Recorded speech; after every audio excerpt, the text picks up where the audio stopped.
Major League Baseball welcomes you to the following presentation of the St. Louis Cardinals.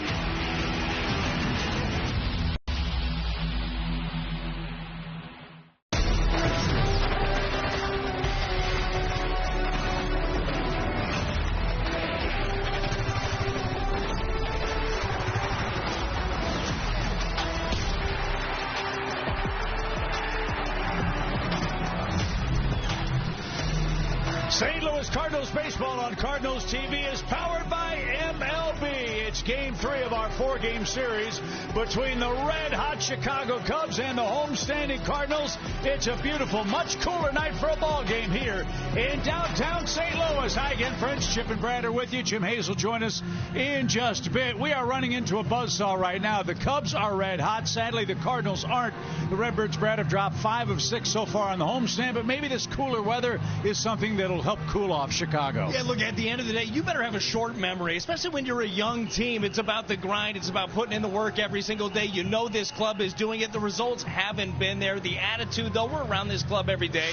It's still up. They're doing their thing, but unfortunately, it has not been the month that they have wanted. The record almost last in baseball. They're not slugging, not scoring a ton of runs. Chip, not too many things going right for the Cardinals. Yeah, it's not just one facet of a ball club that's going the wrong way right now, but the Cardinals in that clubhouse know they've been through this before.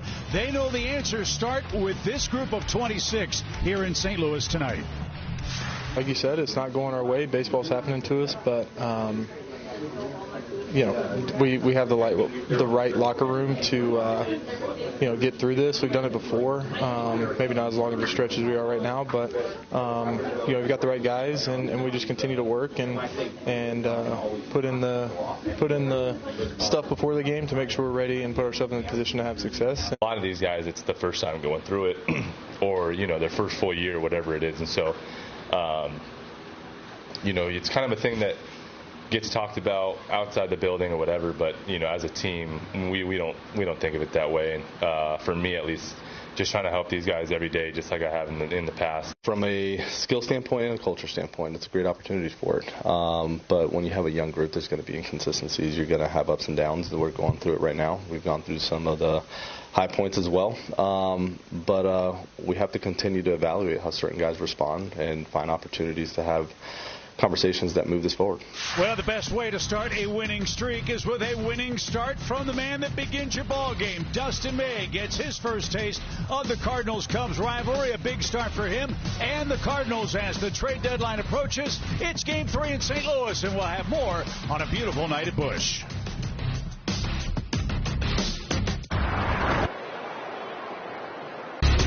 Gorgeous night here in St. Louis for baseball's greatest rivalry. The Cubs and Cardinals meet for the third time in a 4-game series here in St. Louis. And who better to turn around our fortunes than Dustin May, Brad, coming off an excellent outing against Cincinnati. Yeah, how about a little bit more of that for Dustin May? He was able to right the ship last time out, struck out 8, had it all going. And one of the things that he did in that ball game against Cincinnati, he got ahead. It was like he was commanding virtually every count, used the whole arsenal, and you take a look at the way that he's been attacking your Hyundai in the driver's seat. May, one of the things that everybody loves about him, the Dodgers loved it and the Cardinals love it, he can spin it. I mean, you're talking about a guy that gets elite RPMs on some of his pitches. It's about landing it afterward. Our pals at Cardinals Insider have a great pitch grip feature on Dustin May. Here's how he spins that big league baseball. All right, so this is 4-seam, pretty standard. I have 2 different kind of profiles, kind of east and west, and then I can kind of play a little bit north and south with the 4-seam. Swing and a miss. 4-seam fastball with a little extra giddy-up. Cutter's pretty standard cutter grip, just like an offset 4-seam. Swing and a miss. Nasty cutter. Change up, kind of kick change, kind of circles up high. I don't like it down low. Up high for me, it kind of feels like it comes out a little easier. Strike 3, pull a string. That was beauty. A changeup. You're looking at a regular circle change here, and then you just kind of pull the middle finger back, and it just helps as you're releasing it to come off and kind of push the seams to kind of get a little bit better seam orientation on the ball for a little bit more drop. Sinker is a little offset. I guess you could say standard there. Hey, came back to get him from a 3-0 count. Went after him, got him with the sinker. My playoff pitch is my sinker, because my sinker is probably my best pitch. Slider's next. Slider, sweeper. I like to call it slider. I don't like the word sweeper. I go right on the backside of the horseshoe here, kind of hook the thumb underneath. Strikes him out swinging on a pitch in. And Dustin May looks good. His breaking stuff is excellent. I just don't like the new age word of sweeper. I think it's pretty stupid. I like to call it a slider because that's what it is. It's just a bigger slider. Whenever it's spinning right, it's spinning just like my sinker is. It's just spinning this way instead of that way. Ideally, it's coming out of the hand the same as the sinker, so I think it plays pretty well at the sinker. And as long as my sinker's going that way and the slider's going that way, I got a pretty good profile. He got him! The calendar says it's June 15th, but tonight it's May 3.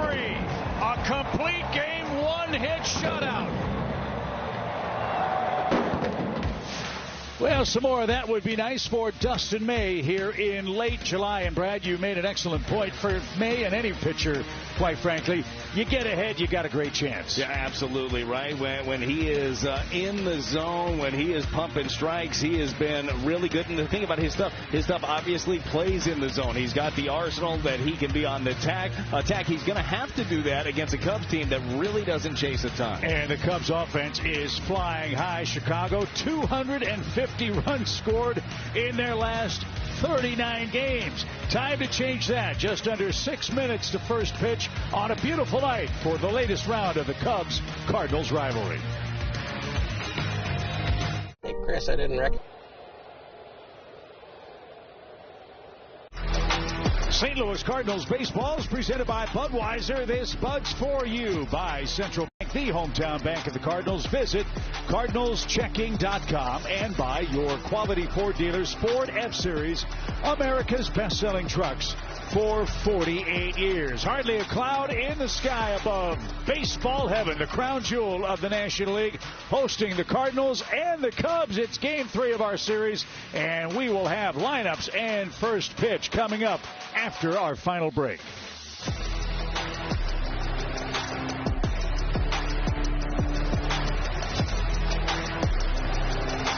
A century ago, our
beautiful night we have at Busch Stadium. It is so much more comfortable weather-wise than what we've seen for most of this homestand, and hopefully 87 degrees and much lower humidity is part of the solution to cool off the red-hot Chicago Cubs. Yeah, I hope so. Got to figure out something. One thing that can do it, too, great starting pitching early and often. You're looking for that. But, yes, the first two games have not gone the way that you wanted. Like we said, short memory when it comes to that. Every day, every at-bat, every inning has a life of its own. And it's Dustin May who's making his 21st start. Tons of speculation, obviously, with the trade deadline around the corner. Will this be the last one for Dustin May? Obviously, for him, not something you can think about. You got to think about attacking an offense. Here's how he's going to do it. The four-seam cutter, sweeper, sinker, changeup, and curve. It was really cool getting a chance to see how he grips all of those pitches, the thought process through them. Hopefully, he's got them all working here today against a tough lineup. This tough lineup for the Cubs, averaging 5.2 runs per game, second only to the Nationals this year.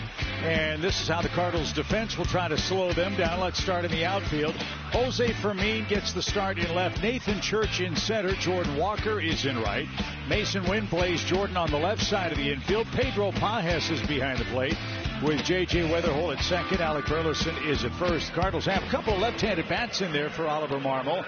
We will face off with Matthew Boyd, who's been on a nice roll in rotation for Chicago. The Cubs lineup is flying high. They're 15 games over 500. They've scored a ton of runs, double-digit hits in each of the first two games, and that's without Pete Crow Armstrong doing anything at the top of their Menards starting lineup. Alex Bregman's had a remarkable series. Ian Happ fifth, Michael Conforto the DH sixth, Pedro Ramirez, Dansby Swanson, Miguel Amaya the lower third. Nico Horner gets the day off. Last night it was Dansby Swanson's turn to rest for Craig Counsell and his staff. So PCA ready to go for the Cubbies. He's 0 for 7 in the series. .285 his average, 23 homers, and 61 runs batted in. And we are underway with a cutter way high, 1 ball, no strikes. Crow Armstrong, 10 hits, a homer, 3 RBIs this season against the Cardinals staff. Jordan in on the grass at third for him. And that went right under the letters and called a strike. Well, even with the hit parade, there was some certain frustration throughout that ball game from Pete Crow Armstrong. He wants to get in on this offensive action, putting together quite a year. Right fielders will have the toughest time in the early innings with this start time. Jordan Walker has the shades on, and he can't find any shade out in right field as the shadows of the light towers begin to creep out toward him. In front of the right field fence. 2 balls and a strike for Crow Armstrong, and he almost got hit. Ball 3.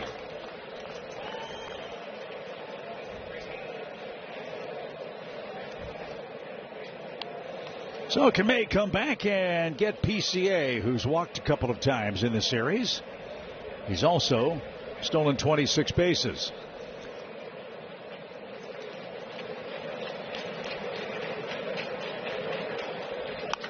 In the air, there's a break. Church will battle the sun, and he will gather it in. PCA pops out to center. There's out number 1. Seiya Suzuki is next.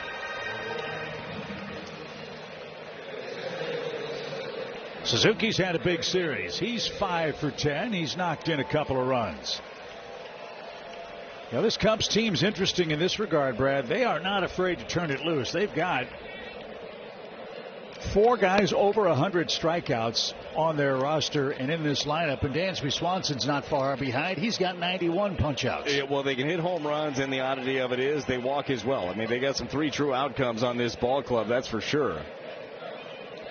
Suzuki, 105 punch-outs, 44 walks, and 60 RBIs. And we've said it a couple of times, too. It's pretty remarkable what the Cubs have been able to do. All the pitching problems they've had with injury.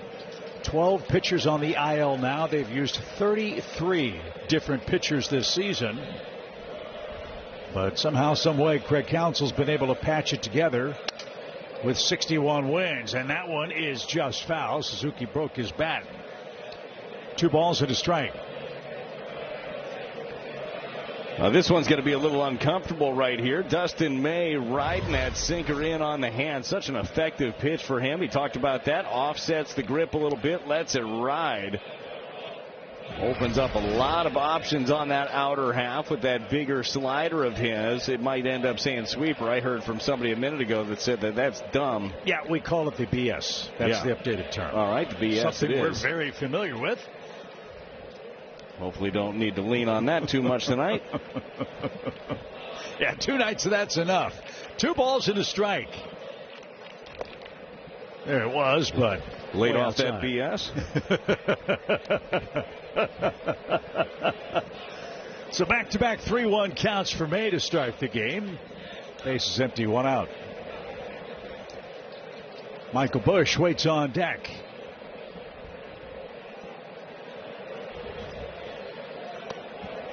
And ball 4. Suzuki takes his 45th walk. So Busch, your batter. He's had a quiet series. Knock on wood. He's 1 for 10 here in St. Louis. That's not like him. This guy has been one of many Cubs killers offensively. 13 homers, 57 driven in for the Chicago first baseman.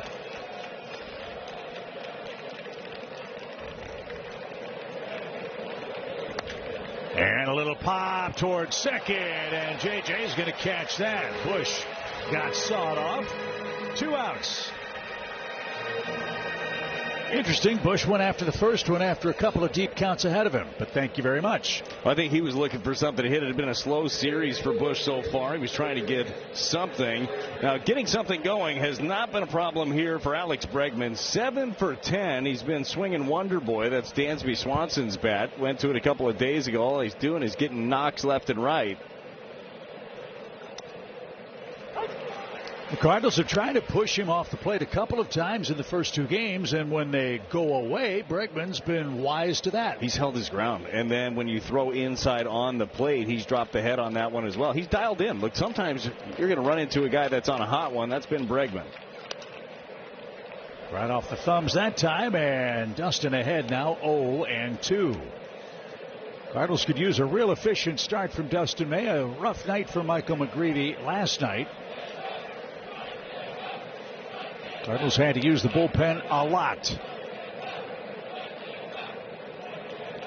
Suzuki a short lead, no balls, 2 strikes. And Bregman spoiled that. That's something else I think we've seen in the first 2 games too. They get to 2 strikes to these Cubs hitters, and they really make you work. Happ last night, a perfect example of that. Yeah, it really is. We'll see how he works off of that 4-seam. That was 98 4-seam away. I could see that harder cutter or even slider right off of that. Started on that same area away with 2 strikes. Went with the bigger breaking ball, but trying to use that same slot as that 4-seam at the top of the zone. 11 homers, 46 knocked in for Bregman.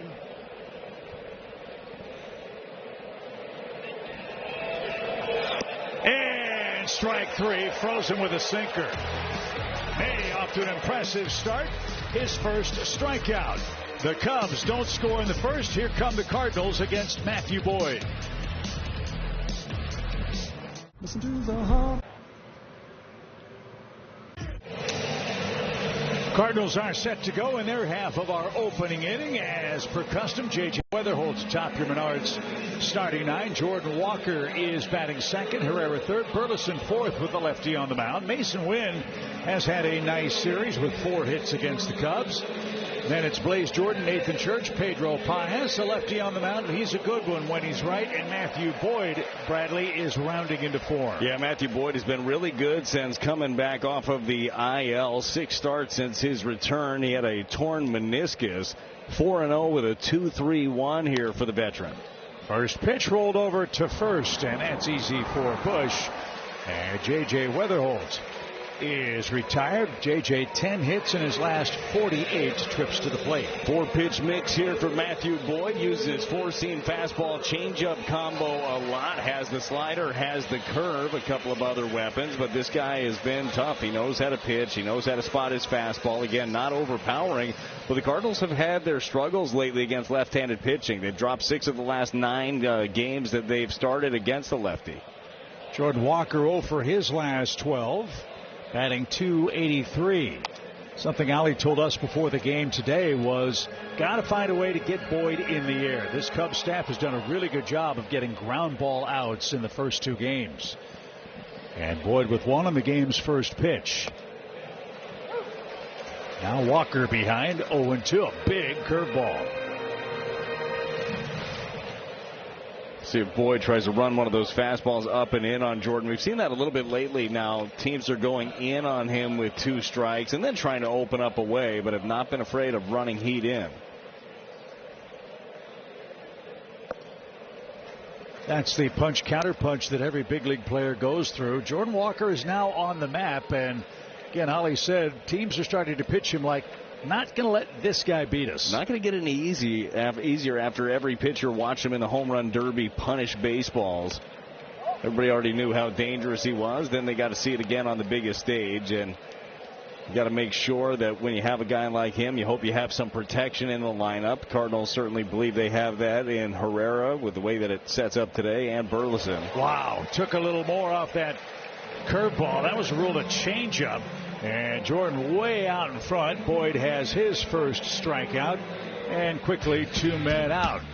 4 Gold Glovers in the lineup tonight for Chicago. Half in left, PCA in center, Swanson back in there at short, and Alex Bregman is at third. Pedro Ramirez gets a start at second base here in Game 3.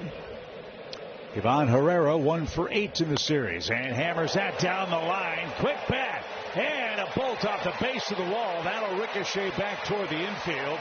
And Herrera ambushes a baseball for his 16th double.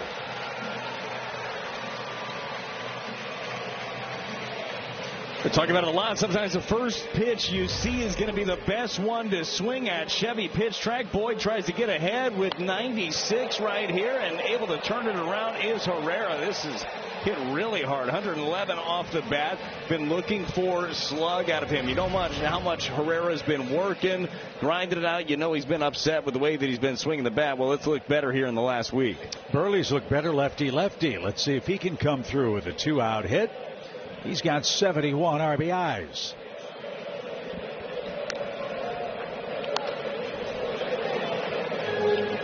No balls and a strike. Burleson batting 194 this year against lefties. 21 of those 71 RBIs. But this is where he has shined all year with men in scoring position. And good work on pitches out of the strike zone. He's got 42 hits that would be scored balls. The pitch. That's fouled at the plate. Got a big piece of Amaya. 0-2.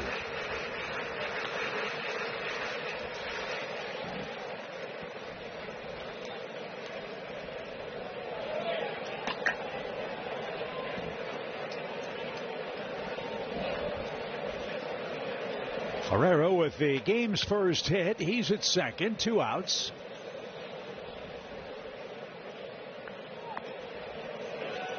And that's what Boyd's going to do. He's going to tantalize you. He'll be around the plate, but in, out, up, down. Didn't get a chase there. 1 run, 7 hits in 7 innings in his last outing. That one rolled to the right side. It's a race to the bag, and Boyd's going to win that easily. And the Cardinals are retired in the bottom of the first. No score here in St. Louis.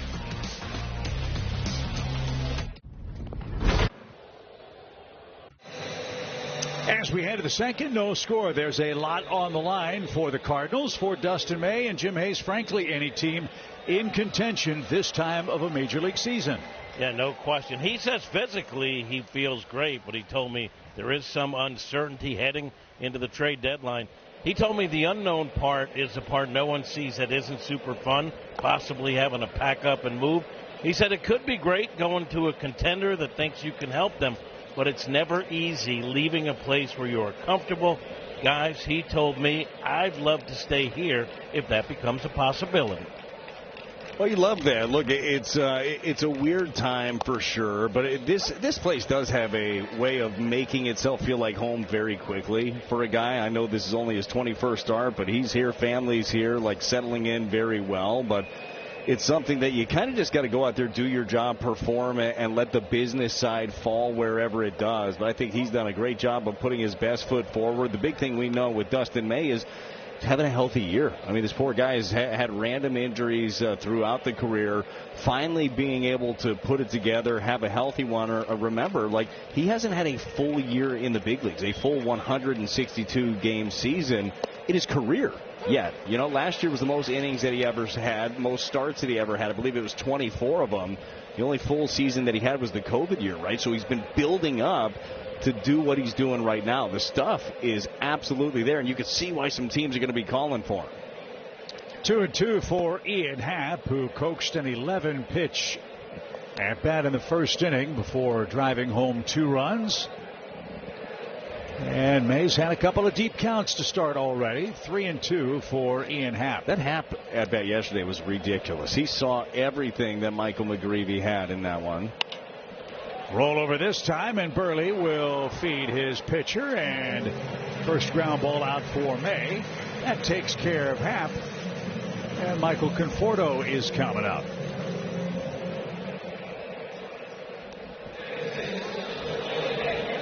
Conforto's the DH for the Cubs. He's hit 9 homers and knocked in 24.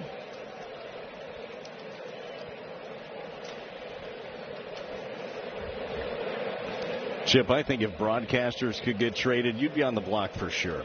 Really? And the reason I say that is because a lot of teams would want you. Oh. You know what I mean? I'm not saying your team's just going to dangle you out there. I'm just saying you'd be a wanted commodity. You think? No doubt about it. Veteran guy, does it the right way. I don't think your team would let you go unless they had a younger you waiting in the wings. Oh. But, I mean, that's not a problem. Boy, you're behind me 100%. Thanks a lot. 1 ball, no strikes. Maybe a little cheaper.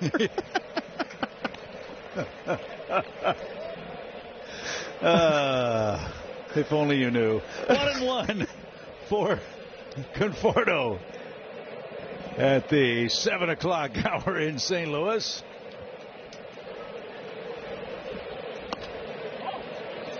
Boy, I sure hope Tony Simikaitis isn't listening right now. No way. You're a glue guy. You can't get rid of that. Kidding me? How odd is it? So think about that, right? Think about that in the job that you have when you're watching right now. That in a couple days, like randomly, you could just get traded to somewhere else. And maybe some jobs are like that, where you get transferred somewhere. Sure. Certainly there are some comps. But for most of us in real life, like there's no such thing. So you think about the thing mentally for these athletes that they go through. Yes, like they get paid well, and there are so many great things about being a big leaguer. But that is a real oddity and something that it's like real human stuff of relocating and kind of just changing your whole life. And not just the players, the families. Think about what the wives and the kids have to deal with as that one came back. Well, Ricky Horton was telling us a story the other day of getting traded to the Dodgers and getting home late at night and having to tell his wife, Ann, it's like, got some good news. Good news and bad news. Got traded. Bad news is I got to be in Montreal tomorrow. I need you to go find us a house in L.A. So go get it. Yeah, with the kids. Yeah, have fun. Yeah, he said his daughter was 1 at the time, maybe not even 1. So that man knows what it's like to get traded at the deadline, and certainly worked out well for Ricky, a World Series champ over there with the Dodgers. That worked out fine, but it's a weird time of year, and everybody knows the rumors. You try to act like you're not listening to them, but there's no way to get around it. And actually, being at the ballpark and doing what you do for a living, this is your sanctuary right here. Like, this is the time you actually get a chance to forget about it. There was one instance where a broadcaster was traded for in baseball history. I had no idea that was the thing. Real thing. First, the 0-1 pitch to Pedro Ramirez. Do you remember the named Red Barber? Yeah. Red Barber was suffering from a bleeding ulcer in 1948. The Brooklyn Dodgers needed a broadcaster to fill in for Red Barber, so they called the Atlanta Crackers and traded Cliff Dapper to Atlanta to release Ernie Harwell from his broadcasting contract. Come on. In 1948. Come on. Yep. Total cracker move. That's what they did. And a miss.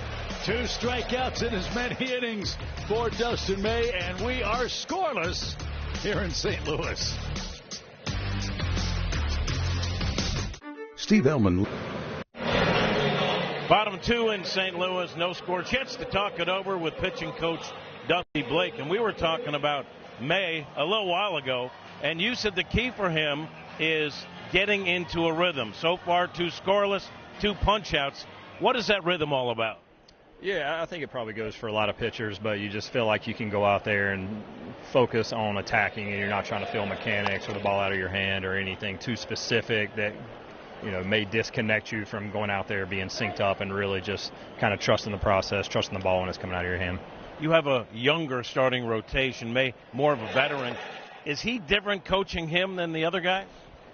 I'd just say he's obviously been around since 19 at this level, and he's tried a lot of things. So one thing that he probably can zero in on a little bit more, things he's tried that haven't worked, things he's tried that did help him, and then help us just kind of speed up and expedite that process of where we want to get and what he's done up to this point that's either helped or hurt.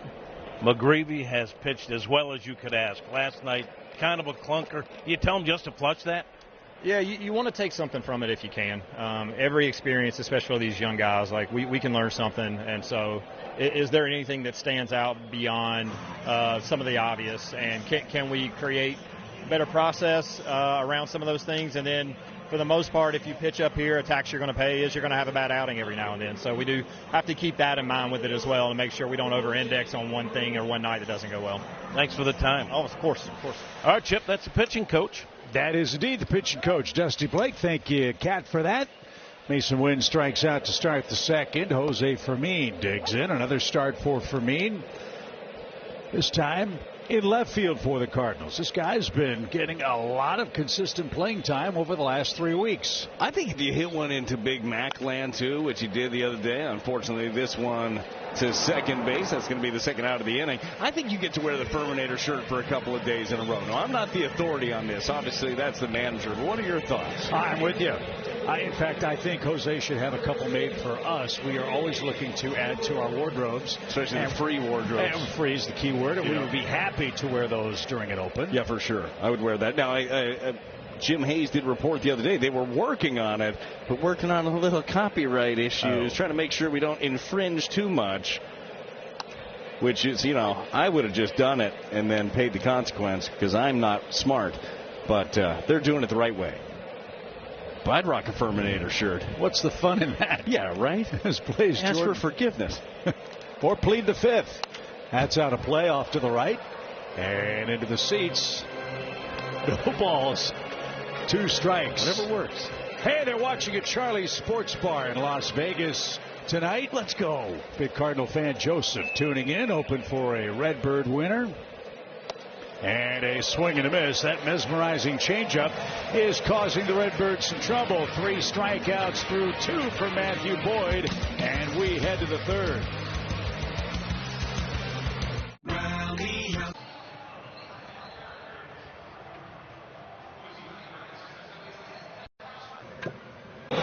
Score big on authentic gear at MLBshop.com. From official jerseys and memorabilia to hats and hoodies, we've got the season covered. Visit MLBshop.com/Cardinals, the official source for your Cardinals gear. No score after 2. Dustin May looking good. He'll face off with Dansby Swanson. Dansby got the day off yesterday. Boy, he's been scorching hot of late for Chicago.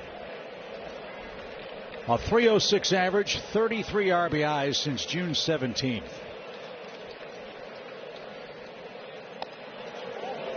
Got a chance to catch up with Dansby before the game today. We go back to our days together in Atlanta. The best part of our job is seeing kids get to the show, start their careers, become stars. And maybe in the case of Swanson, more than just a star. But you get married, you have kids, and win championships. Well, Dansby's a proud daddy of an 8.5-month-old baby girl. And when we get to talking about baseball, all that goes out the window when you ask that one question you love to ask: how's the family? Yeah. And the players' eyes light up. It's the best part. Oh, that is fantastic. And it is cool to see the progression, right, of just a young kid trying to figure it out in the big leagues to a grown man who's a leader of others. Certainly great family man. Dansby married to Mallory Pugh, great professional women's soccer player. I believe she still plays with the pro team in Chicago. They live there year-round. And he and the Cubs hoping to be playing deep into October in 2026. Got a feeling those kids going to be hard to chase around. Well, good genes. That's what he said. Little girl's already a handful. I said, well, is she going to have a baseball in her hand or a soccer ball at her feet? He said probably both. Yeah, you have to. Miguel Amaya is the catcher and ninth place hitter. And then as kids do, she'll probably pick something totally separate. Yeah. Do your own thing.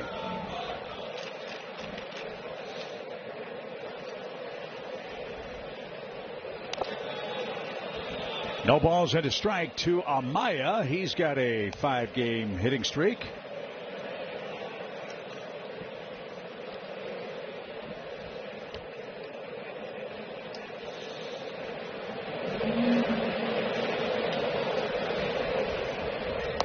If the Cardinals can win today and win tomorrow, they would have a chance, Brad, to split this series.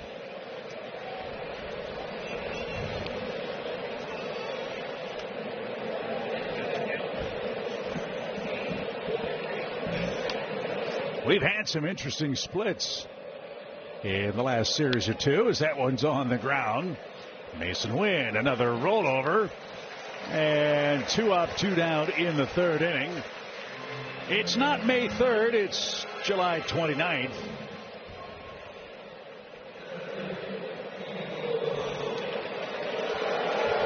And there is August Bush. Okay. That's pushing it. That is pushing it. Oh, with a P. Okay, I just want to make sure. No doubt. Swing and a miss for PCA. I mean, Tom Mee, our great director, he goes for it. Well, he had a choice of splits in that sequence. What was the other one that you were pushing for? Well, I didn't think of the monthly one. That was good. That was very good. Yeah. I'm told he did that on his own. I could tell. An out-of-control train. The other one was you could have had a May and an Amaya split. A May and a My for the Cubs. You'd have really had to sell that one. You could have done it, though. High fly ball into center, and May is rolling merrily along. Back-to-back 1, 2, 3 innings. Still no score.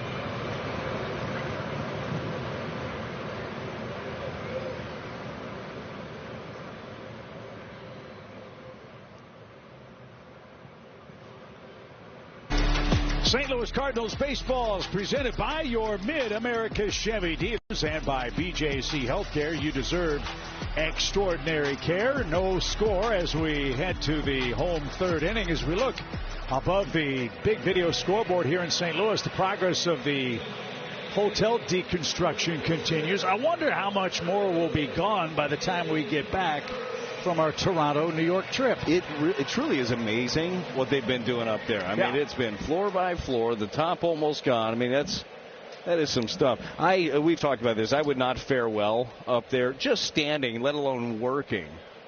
It was kind of cool seeing them crane up the heavy machinery. Church tries to bunt, and a good play at second by Ramirez. 1 pitch, 1 out. Boyd has set down 5 straight. And Pedro Pajes is next.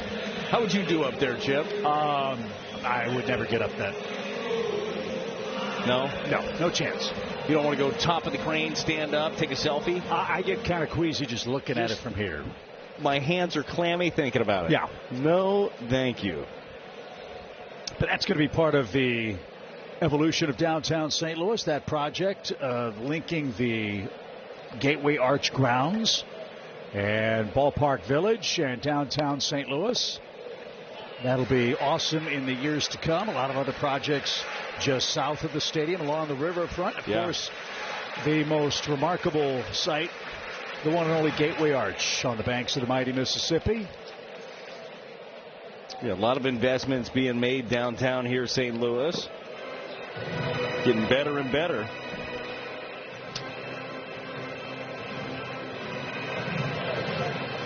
One thing that's helped make downtown better is a competitive start to the season for the Cardinals. Recent days haven't gone as well as we would like. As a broken bat roller to third, Bregman's got that. And his throw is on the money for out number 2. Now remember, it's a 54-game sprint to the finish as we start play here tonight. And speaking of tonight, through the end of the month, support kids in our community by bidding on unique Cardinals experiences by entering the all-inclusive Savannah Banana Sweepstakes, or you can play the 50-50 raffle. Could you be our next winner? Find out. Get your details at cardinals.com/caring-for-kids.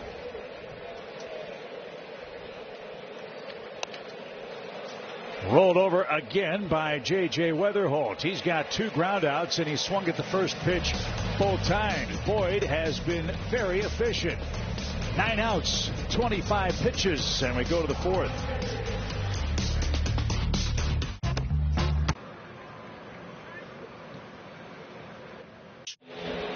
You've seen the patch on every Cardinals jersey. That's Stifel, one of America's fastest growing wealth management and investment banking firms, proudly rooted in St. Louis. It's a partnership built on excellence. 4th inning already, no score. Seiya Suzuki takes a strike. May issued a walk to him in the 1st inning. That's the only Cubs base runner so far in the game.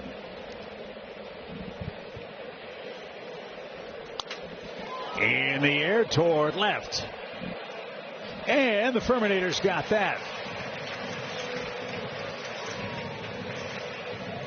So both pitchers, Brad, extremely economical. Yeah, look, they're both being aggressive in the zone. Both these teams realize they don't want to get some of that secondary stuff. So if you can go and attack early, great. You might be able to do some damage. You might also end up running into some outs.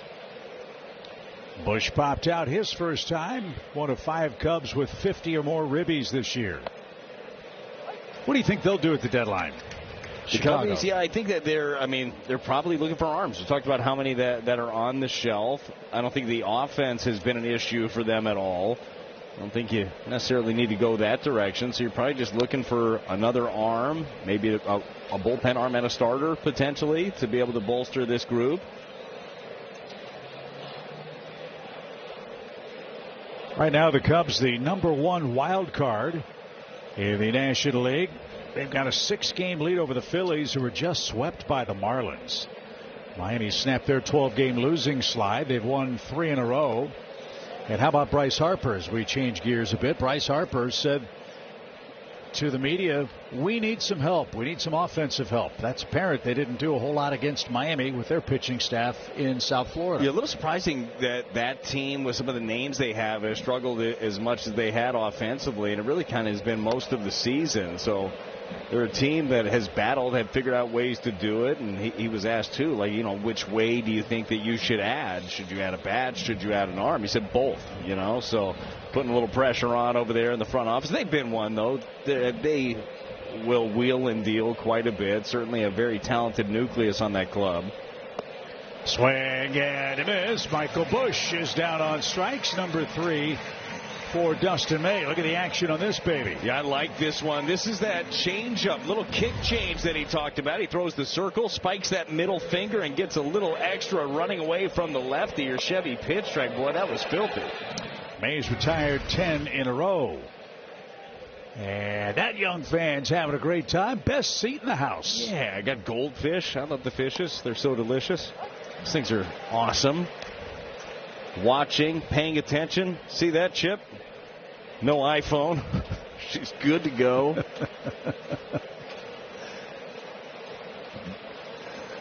Bregman down a strike. Yeah, there's that big slider. 1 ball, 1 strike.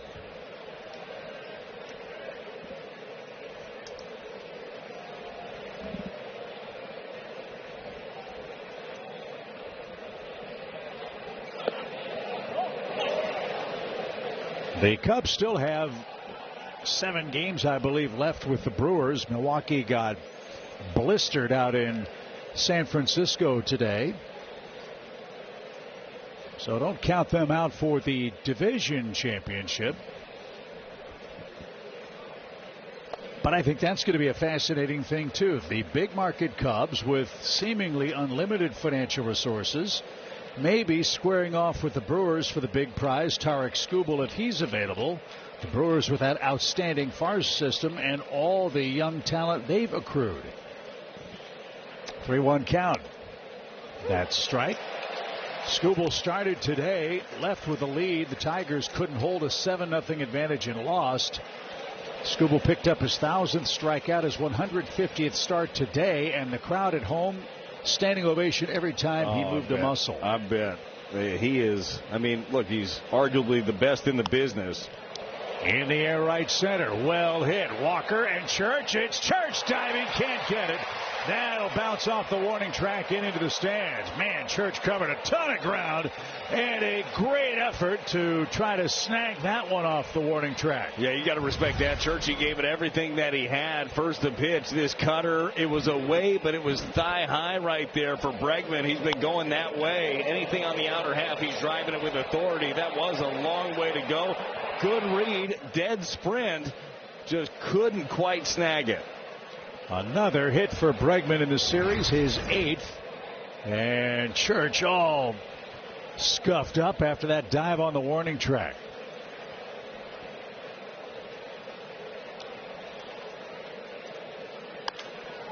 Happ to center again. Church, though, is going to have plenty of room to grab this one, and that will retire the side. Mark Walsh, the great Cardinals clubhouse man, has some extra laundry to do, and hopefully St. Louis will get some offense going. Their turn in the 4th inning. Still no score here at Busch.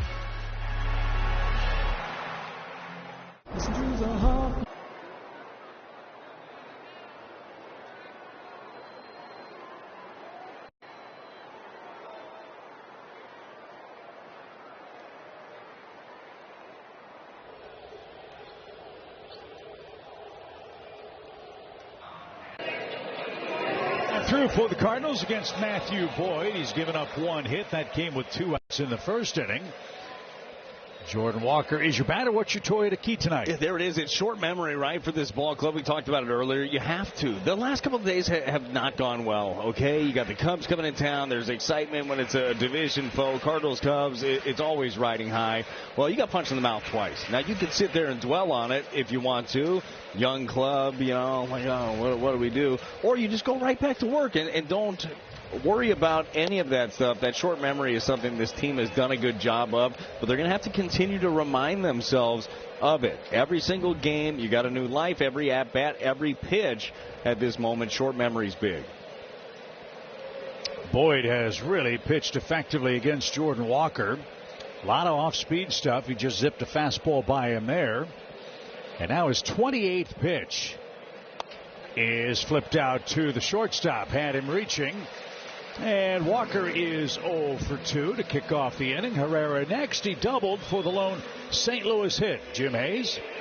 Yeah, Ivan hit a little power dry spell earlier this month, but he feels like he's gotten past it. He did double in the 1st inning. He told me, my confidence is back. He explained he is now staying back on the ball, which gives him a better point of contact. He said he's driving the ball again, and he's better able to let the ball travel before he takes a swing. Guys, little adjustments sometimes can have big results. And we're banking on Ivan Herrera to be one of the big sluggers for this Cardinals offense. He's picked up at his share of hits, but the slug has been way down for him in the month of July. Yeah, and that staying back is going to be a big part of it. And staying back takes timing, and it takes patience, and it takes calmness. And those are all things that are hard to have when you're struggling, because you get jumpy and antsy and want to do more, and all of those things preach out on the front foot. So being able to battle some of those things, have that calmness, believing in the work that you put in beforehand, it's all going to come out at some point, especially when you have a skill set like Ivan does. Who hammered the first pitch he saw into the left field corner in the opening inning.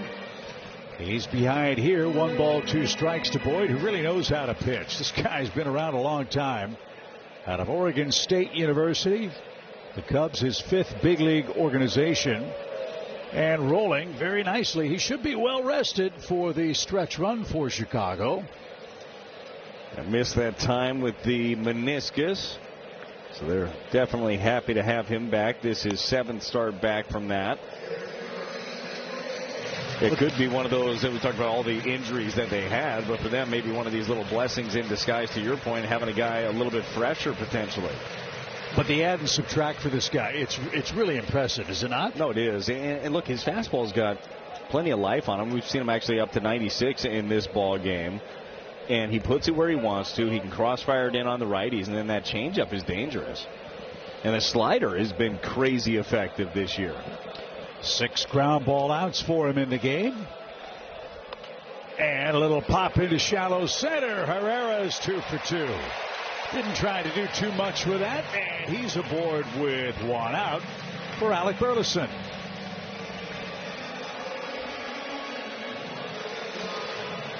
Burley's coming up next after a quick word from BJC Healthcare.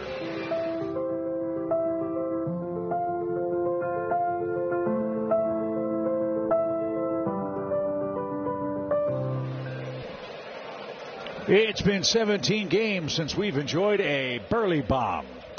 July 8th is that date. He's got 15 of those. See if he can chase Herrera around here. The outfield pretty deep. They shade Alex slightly toward left in the outfield. They're bunched in the middle. Bush holds the runner at first. Bregman way off the line at third. And Alec turned it loose. And he's behind 0-2.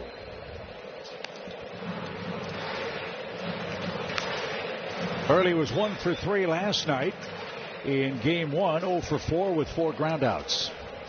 Put a charge into another one to dead center field. Just didn't get it out here. There were a couple of baseballs hit to the track in center. PCA had one as well. Ball was not carrying as well last night. They're going to challenge this. ABS power by T-Mobile. And it's going to be a strike. And Burleson is rung up by a cat's whisker. There's your second out. Well, that would be called perfection right there. Curveball down, away, on the corner. Very good job right there by Amaya. That the 4th strikeout for Boyd. So it's up to Mason Wynn. He struck out in the 2nd inning. 3 straight multi-hit games for him. They give him the right side of the infield.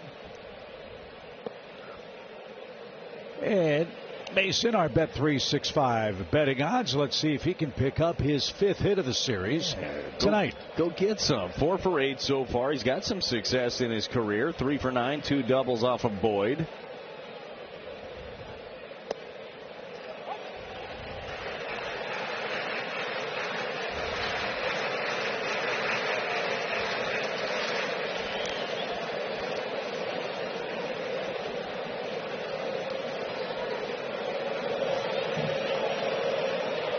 It's game of push and pull for the Cardinals against Boyd, who slings one over to first.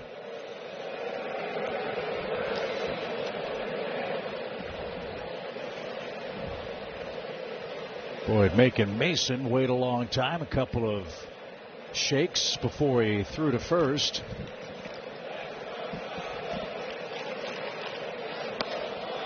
And an outside corner strike. A 191 career ERA for Matthew Boyd. 6 big league starts against the Cardinals. Last year, a 14-game winner and an all-star. The first time he's accomplished that. 31 starts last season, his most since 2019. Tonight, his 12th start. In 2026, a ball, 2 strikes.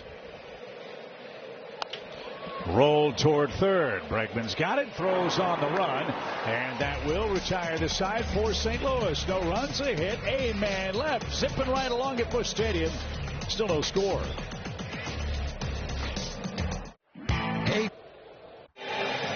This one's for the kids on Sunday, August 9th, when the Cardinals play the Rockies. Kids ages 12 and under will take home a Fredbird plush thanks to Build-A-Bear Workshop. All the details at cardinals.com/promotion. That's great promo. Yeah, it is. Fredbird should see a big crowd like we have tonight. A little over 31,000 expected for Game 3 against the Cubbies. Those plushies are nice, too. Chip, I could see you. I mean, you're a Cardinal guy through and through. I know you got your Cardinal PJs you probably wear on chilly nights, maybe not in the summer, the Cardinal hat to bed. I can see you having a little snuggly Fredbird. That'd be a great promo, too. You could have a life-sized Fredbird plush. But that one probably ain't going to be cheap. That's a whole lot of stuffing. Let that thing loose at my house, we'd have a bit of a snowstorm. There's a strike. This is going to be challenged by Michael Conforto. ABS again powered by T-Mobile. Let's see if he's right.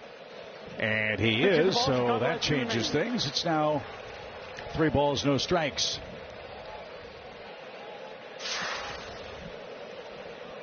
Dustin May, 4 scoreless innings. He's scattered 1 hit, 1 walk, 3 strikeouts.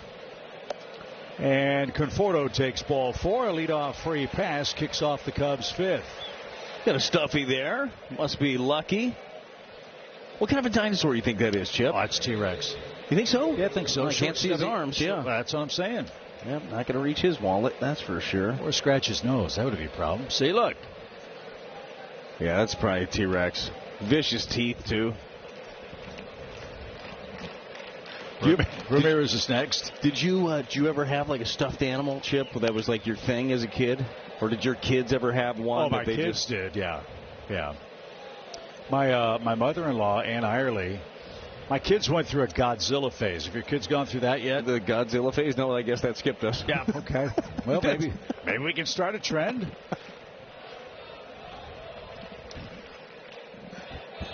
No balls and a strike. My kids like to run around the house and act like Godzilla, so she made them stuffed Godzilla tails that they could wear. Oh, no. Around the house, yeah. It was like dinosaurs or Godzilla. Those are like table cleaners. Like as soon as they move, everything's gone. Yeah. I bet they had fun with that, though. That was great. Your kids missed the Godzilla phase, huh? Yeah, no, I can't believe we missed that. Let's see if I can bring it back. I'll get one of those tails when I get home. Kids were doing the Godzilla phase. Yeah. Well, I wish you at home could have seen the dance that Brad just... It wasn't a dance. It was me shaking my tail. I think I hurt my meniscus. No score, 5th inning. Pedro Ramirez. This young man's off to a nice start, but you have to wonder what his fate's going to be with Nico Horner and Dansby Swanson locked up the middle. A guy doing this as a major league player might be a nice commodity as part of a trade package. For sure. The Cubs are so inclined. That one's scorched out of play to the right. Still 1-2. That is a real good baseball player. He's a really good player. The Gold Glover, scrappy hitter, just a gamer. May working overtime here. A walk and a deep count for Ramirez. And now 2 balls, 2 strikes. Good news tonight, May has been very effective. The disappointing news is the Cardinals have just 2 hits. Matthew Boyd pitching equally well tonight.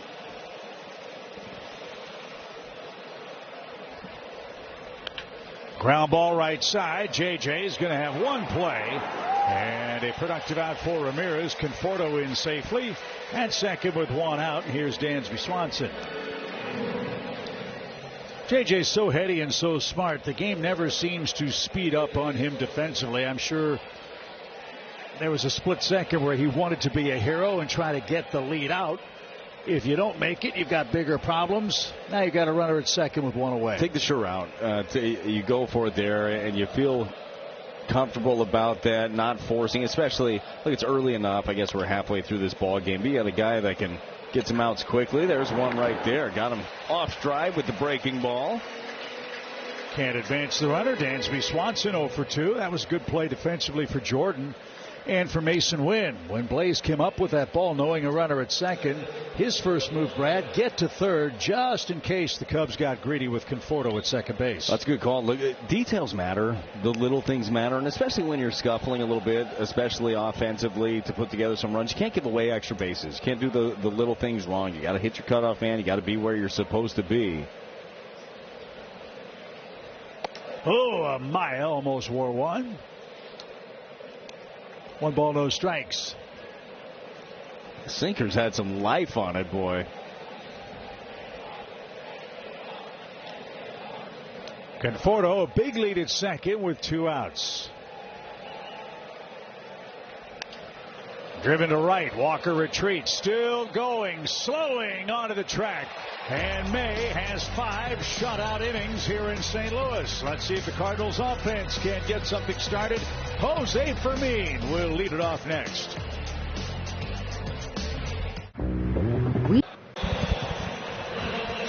Bid now for your chance to talk baseball with the president of baseball operations, Chaim Bloom. Plus the most premium section of the ballpark, the green seats. Support local kids in our community at cardinals.com/caring for kids. Jose Fermin leads off. I imagine Chaim Bloom is in the GM's box here at the press level. The whole crew was upstairs working hard during the game last night. Trade deadline is Monday. It's coming quick, man. Are you surprised that there haven't been more moves early, or you think that everybody's still trying to figure out exactly how they want to attack it? Like, it's hard for me to imagine. I want to know your feelings. If a lot of teams, this one's driven out to left field. Half is under it. I wonder, I find it hard to believe that teams don't know what they're going to do, like what they believe they are. I don't think that 3, 4, 5 games before the trade deadline should shift you. Do you think that happens? I think, well, this is interesting. First of all, let's get to that. There's action in the Cardinals bullpen, and Dustin May is getting hugs and handshakes and pats on the back after 5 scoreless innings. What does that tell you? Well, it tells you that he gave you 5 strong.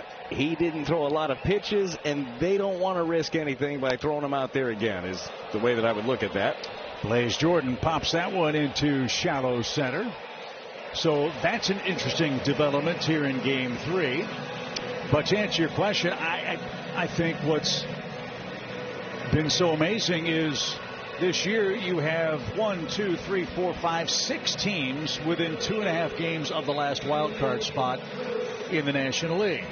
So one good series, one good week, you could find yourself in postseason consideration, if not in a playoff spot.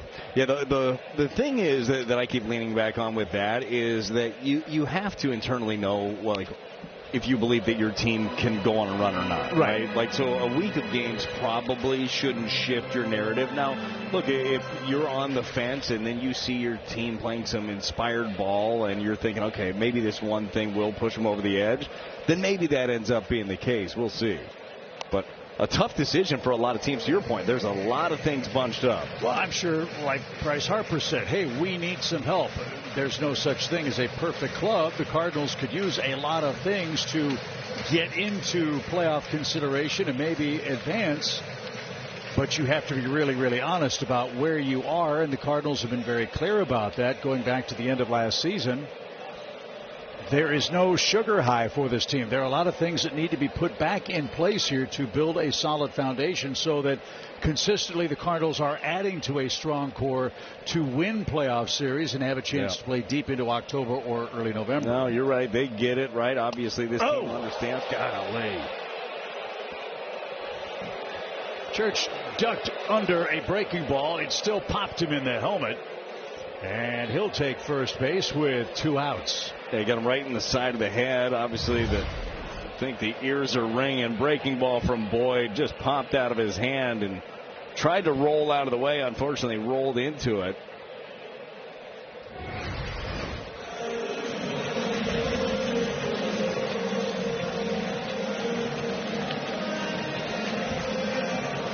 So, rare mistake for Boyd. Church is the first Cardinal not named Ivan Herrera to reach base in our game. So let's see if Pajes can move him along. Church stays in the game at first base. Pedro rolled out to third his first time up.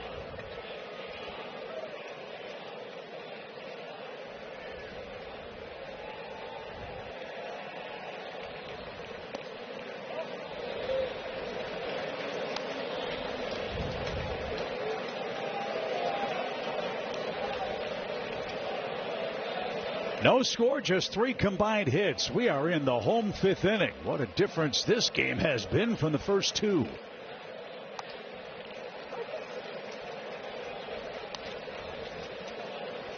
I like this one better. Well, I'd like it better if we had 7 runs and 14 hits and they had.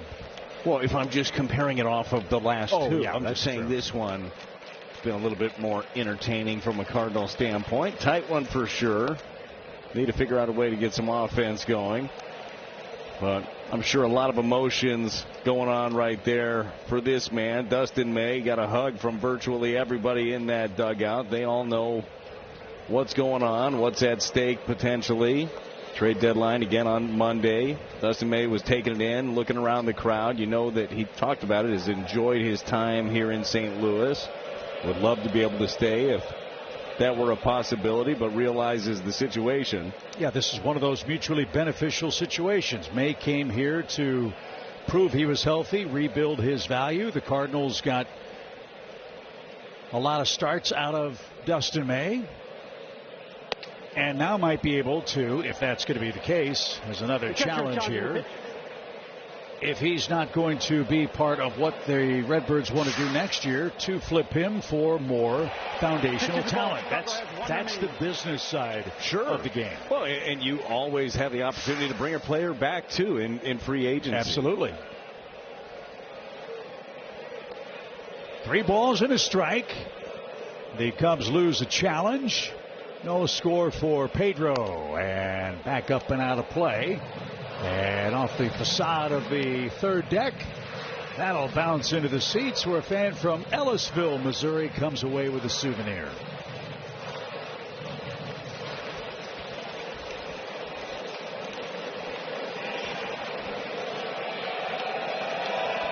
Well, Church will be off and running here, but with the left-hander looking at him, you got to make sure Boyd makes the pitch.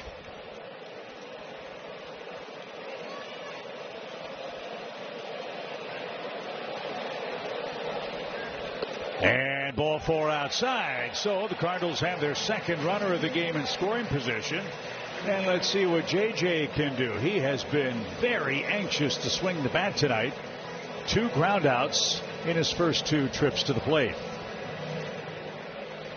So rally here without benefit of a hit. Tommy Hotovy is the talented Cubs pitching coach.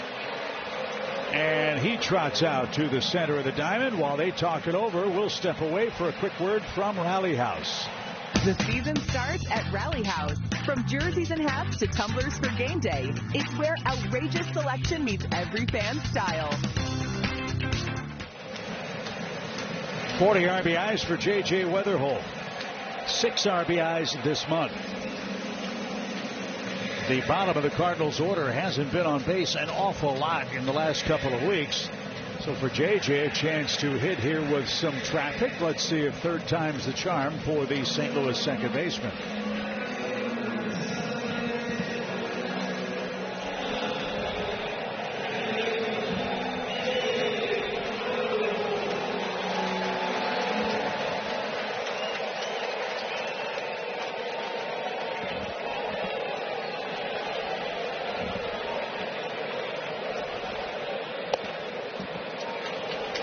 J.J. Weatherholt's last hit with a runner in scoring position here at Busch Stadium, May 19th.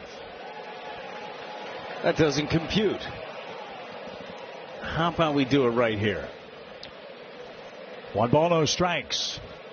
To put that in perspective, Risp at home, 15 plate appearances with a runner in scoring position. That's not home. a lot. So a hit batsman and a walk, all quickly with 2 outs. And now J.J. ahead in the count. 2 balls, no strikes.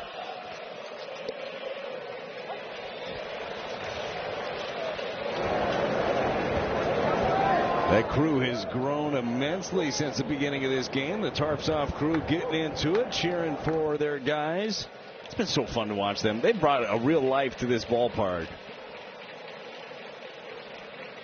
2-1. Good rip and out of play foul. 2 balls, 2 strikes.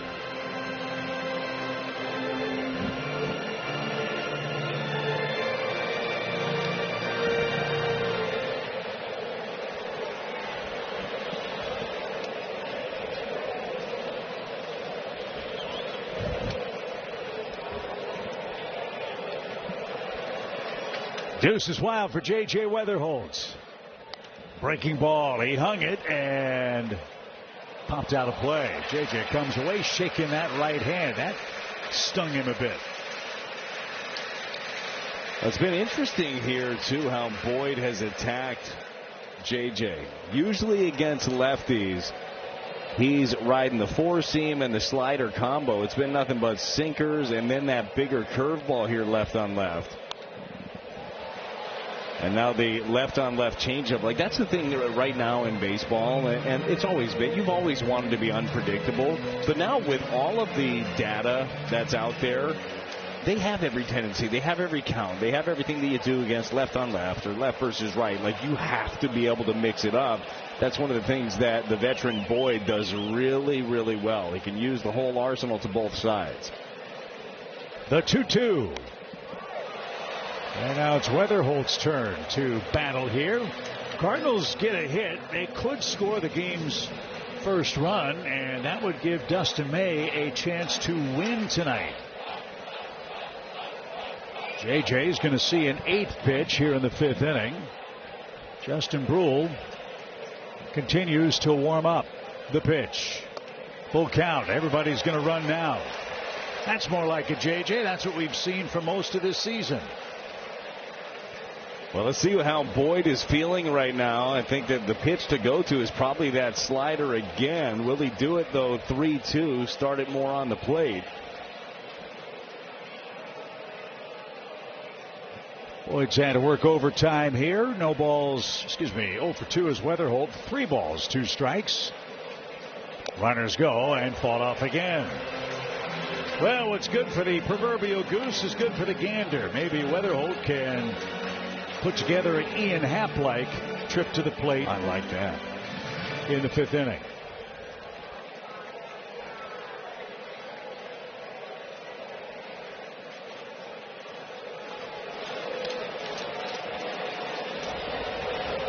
Pitch number 10 for J.J. On the ground to second. And that will retire the side. The Cardinals strand 2 in the 5th inning. Dustin May done for the night. We go to the 6th. Well, if this is goodbye for Dustin May, he's certainly left with a gem for the Cardinals against the Cubs tonight. Absolutely. 5 strong. Only 70 pitches in this one. 1 hit allowed against an offense that, I don't have to tell Cardinal fans, boy, they have been tough. They've been on fire as of late. One of the best in the game of baseball. Struck out 3, walked a pair, and used some defense behind him. A very nice outing for Dustin May, and a very special one as he's been taking it in, getting hugs from his teammates, taking in the crowd. Again, we don't know what the future has in store, but certainly plenty of rumors and plenty of teams that could use an arm like that. Justin Brule is the first to answer the Chevy call to the bullpen now. Top of the order for the Cubs. Pete Crow Armstrong, Seiya Suzuki, and Michael Busch are scheduled. Brule a couple of innings last night. Gave up 2 hits, struck out 4 through 36 pitches.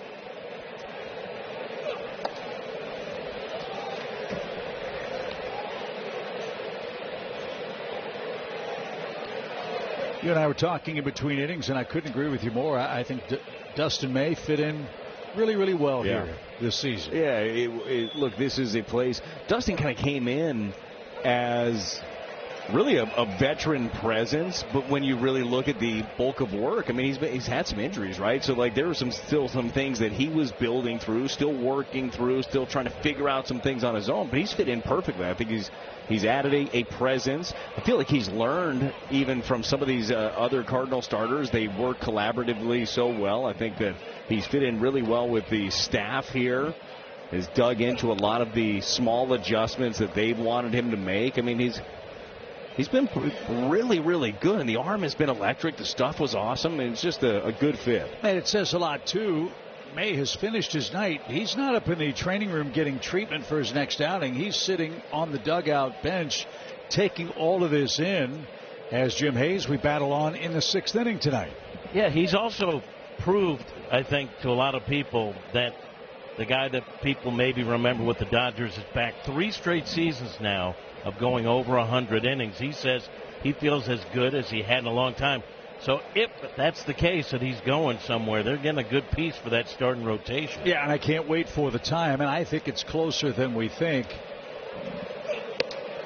And again, we don't know anything. We don't have any idea of what's going to happen with Dustin May or anybody else for that matter. Hi, guys.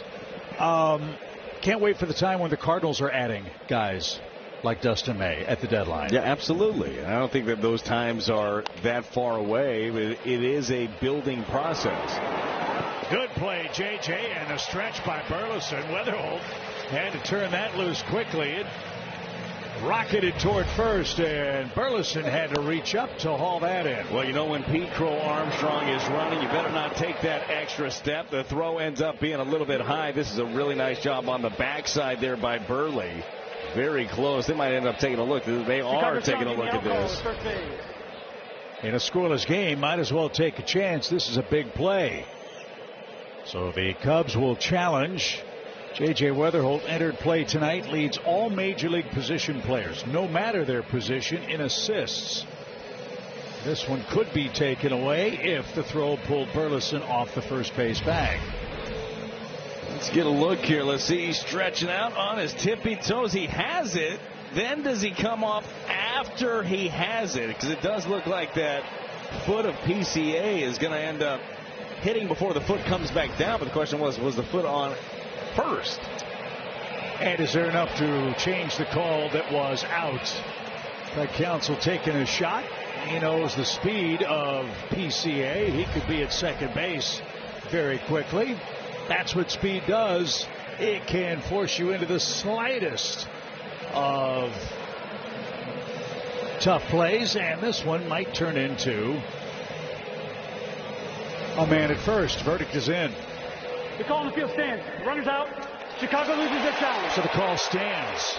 Yeah, from that last angle we just showed, it was going to be very difficult to call that. There was no daylight in between the cleat and the base, so nice play on both ends. And that was one of those ones, to your point, Chip, fortunate that the call went the Cardinals' direction initially. So another assist for J.J. Weatherholt. One away. Suzuki is next. Cubs out of challenges as the Cub right fielder digs in. Chicago just one hit. And popped up. Burley foul ground. Streaking to the warning track. Slowing now. All kinds of room. And Brule has out number 2. Head back to Busch Stadium Friday, August 7th. The Cardinals host the Rockies. That night, fans take home a Joe and Jack Buck bobblehead. That's courtesy of Ameren. Tickets at cardinals.com/promotions. I hope Joe will be here for his bobblehead night. We'll get a chance to congratulate him for the Ford Frick Award and his great speech in Cooperstown last weekend. You think he'd sign a bobblehead for us? Well, I don't know. I get it. We're local guys. I get it. 1-0 count. And Brian Shapiro, our fine producer, reminds me it's not local, we're regional. Excuse me. That's a little better. Well, I think that what you're just saying is you feel like you have a local close connection with everybody in the region. Yeah, that's probably it. That's what you meant. I'm worried if you can read my mind. Yeah, to be honest with you. Stop thinking that right now. Got a game.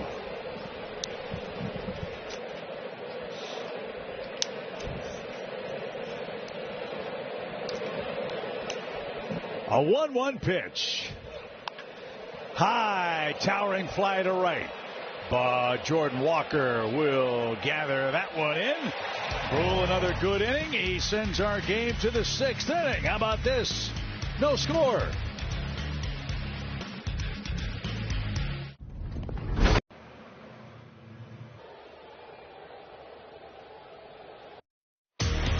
Time for our StatCast 3D, powered by Google Cloud. Look at what Matthew Boyd has done through 5. Well, he's been pouring in the changeup. That's been an effective offering. 18 of them, 3 swing and misses, but a lot of just Cardinal hitters out in front. Weak contact off that pitch. That's what he's looking to, and he's doing a good job of mixing in his fastballs with it as well. Walker, first pitch, pops that one out of play. We mentioned earlier how Jordan will have to adjust and how teams approach him at the plate. Are you seeing anything from your chair that opposing pitchers are doing to him? Jordan, a 16-game homerless streak. I think that we've seen them go inside a little bit more on Jordan, specifically some of the right-handers, instead of always trying to sweep him and sliders away. I think you've seen them running the ball in on him a little bit more off the plate, not on the plate. You're playing with fire over there. That one hammered down the line. That's going to get down for a base hit. So Walker is aboard. That snaps an 0 for 14 at the plate. Well, talking about playing with fire, you throw him inside on the plate. This guy can cover it very well. This time the changeup from the left-hander Boyd cut it across the plate, and Jordan was ready.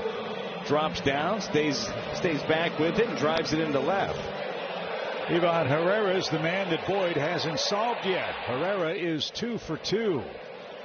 Keep an eye on Walker. He's got 15 stolen bases. He's got a very short lead here. And up and away for Herrera. Slowly but surely, his bat's starting to heat up for the Cardinals. Spent most of the year batting second. He's hit 4th. He's hit 3rd. Tonight he's batting behind Walker in the 3 spot. And had a good cut there. Fouled back.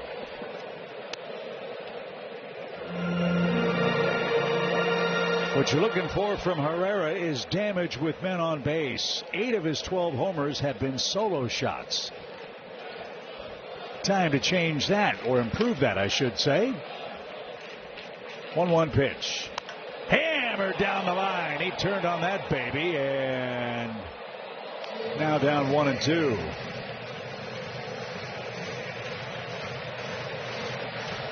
Cardinal fan came away with that. Cubs fans were scurrying for cover.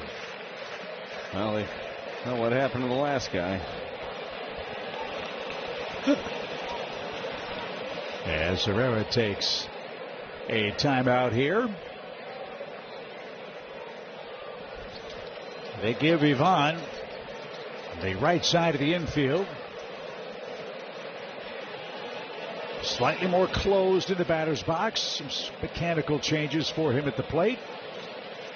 And he does shoot it that way. That's going to be a productive out. Herrera moves the runner Walker to second base.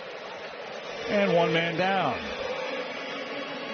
He's mad he didn't get a hit out of that, but he at least advanced the runner. So trying to do the right thing could turn into the game's first run.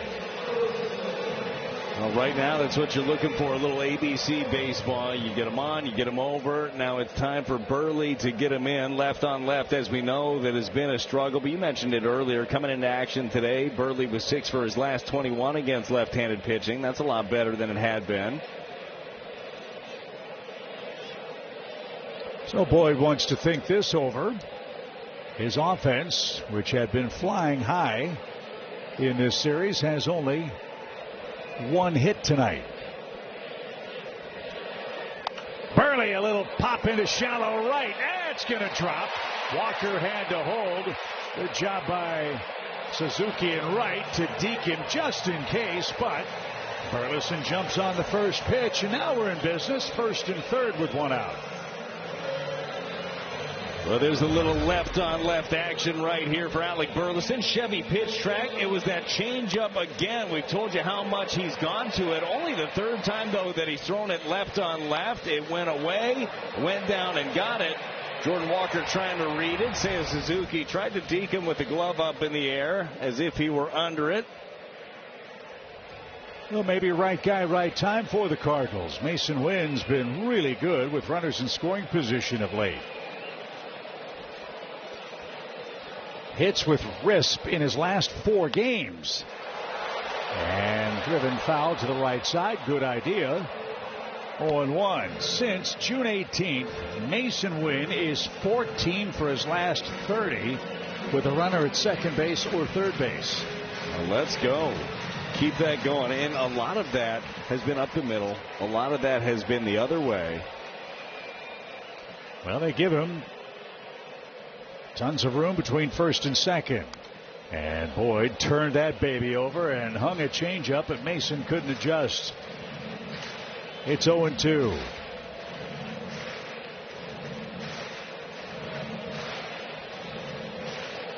Dustin May pitched what could be perhaps his last game as a Cardinal tonight. 5 innings of 1-hit shutout ball. Justin Brule has followed him in relief. Ryan Stanek is up now. As Mason can't advance, swing and a miss. Boyd has his 5th strikeout. 2 are out in the inning. He just does not give in with that changeup. Well, after hanging a changeup, he made an adjustment, right? The veteran turned it over, buried it down and away. And you had to know with 2 strikes, that's where he was going to go, was away. Same story for Fermin. They're daring him to shoot the ball the other way. Jose 0 for 2.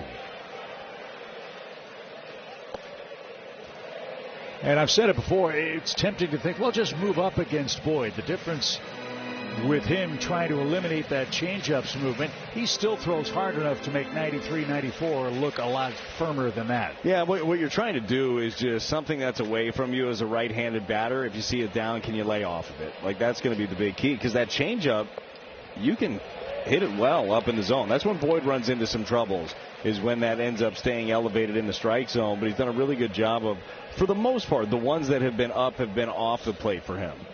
9 ground outs. 5 strikeouts for Boyd, who's behind 2-0. Blaze Jordan waits on deck.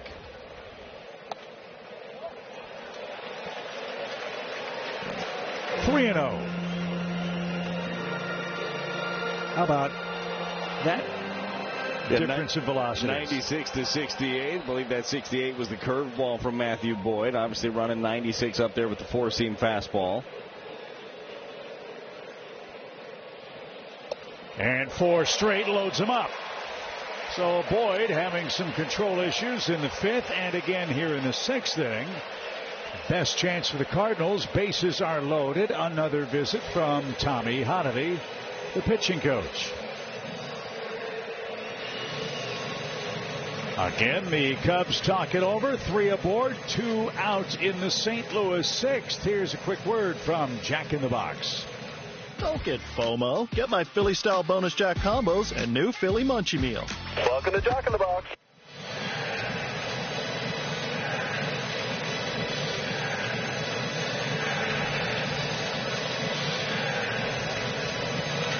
Blaze Jordan, 22 RBIs, has struck out and popped out.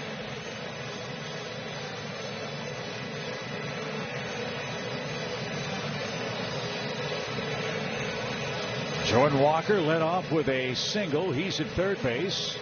Alec Burleson with a single himself. And then with 2 outs, Fermin took a 4-pitch walk.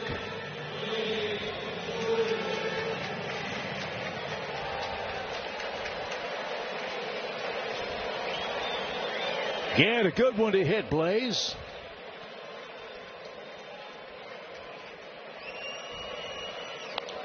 First pitch popped up, foul ground, and Maya at the on-deck circle has that to retire the side. Now Dustin May will head up and get some treatment. The Cardinals can't break through in the 6th. Yep, just got back.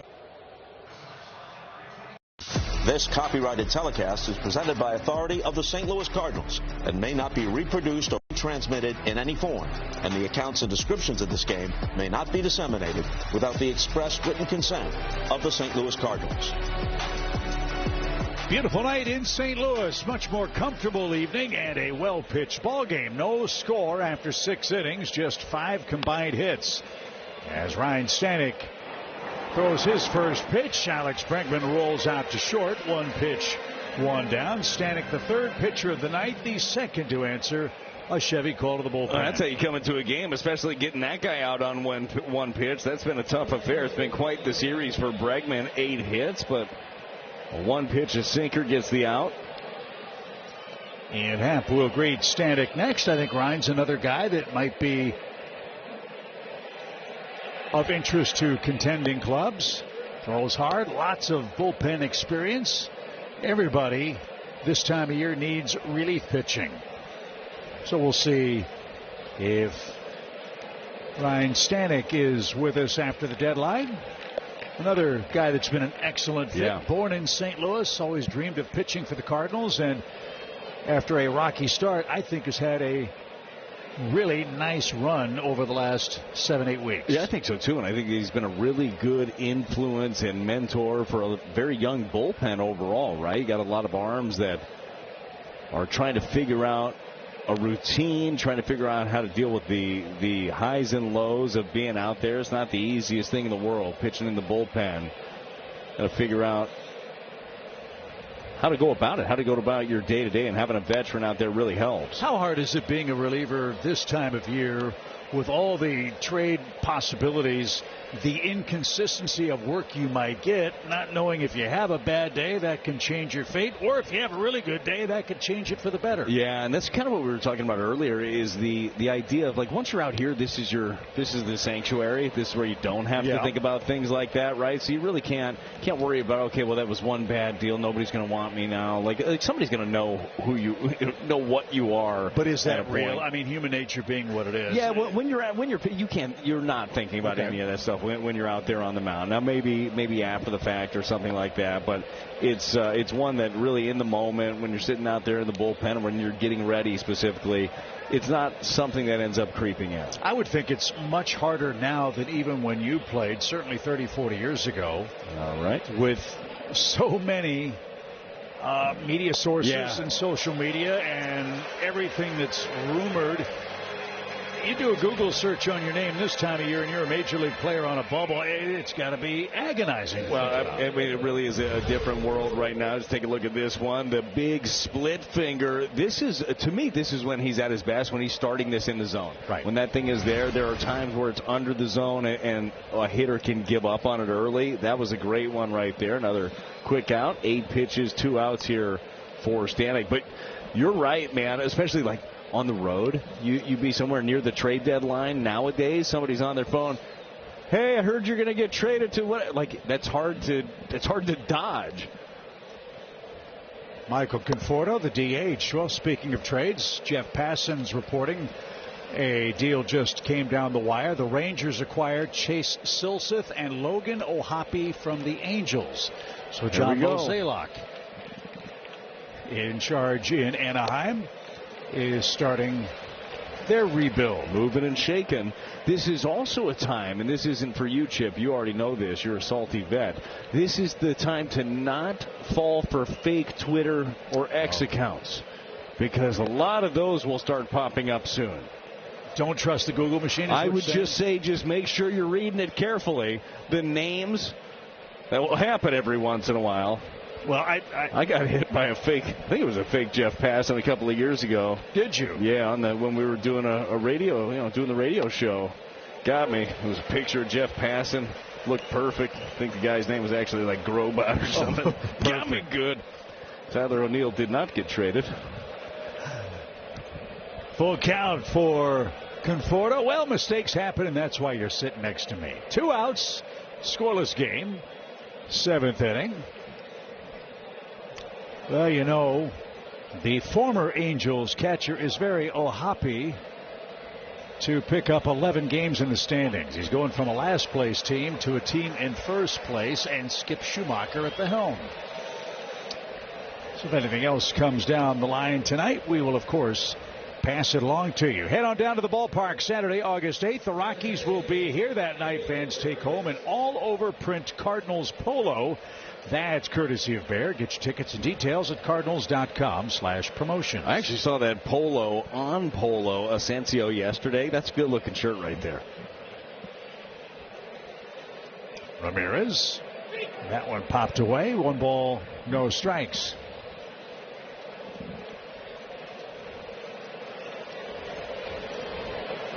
Polo Asensio and Benji Molino do a great job on the Cardinals' Spanish radio side. They're off to our right. Can't tell if they've got their windows open for the ball game this evening. There they are. Yeah, different shirt today from Polo, who's always rocking the fashion, by the way. Got it going on. That group has a lot of fun over there.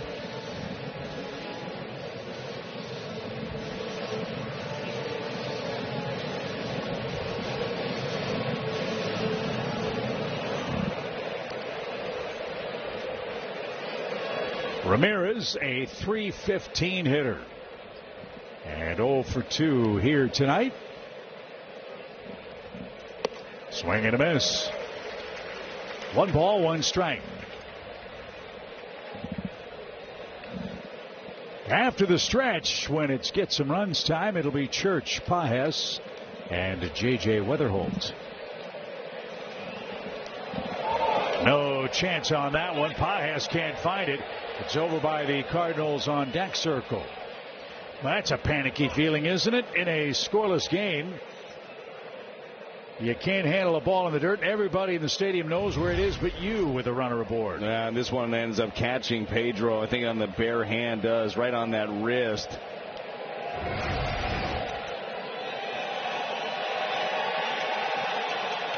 So a wild pitch.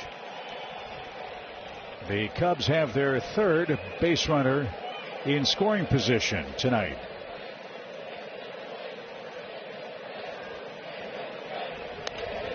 Down the right field line. That's near the pole, but pulled foul.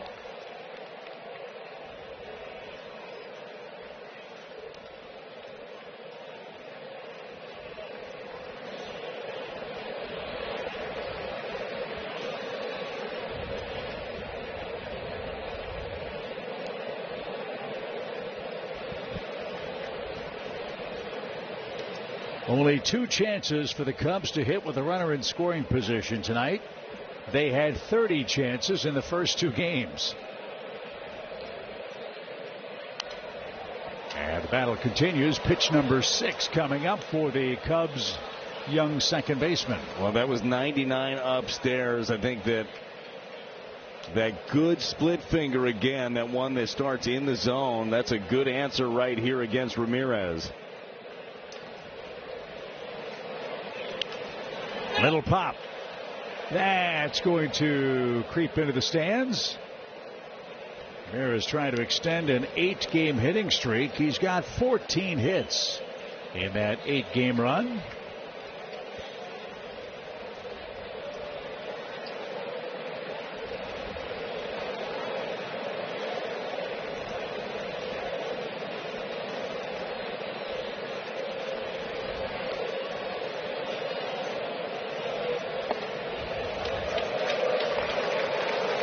So after 2 quick outs, a walk to Conforto, and now a heated battle with Pedro Ramirez and a 3-2 pitch.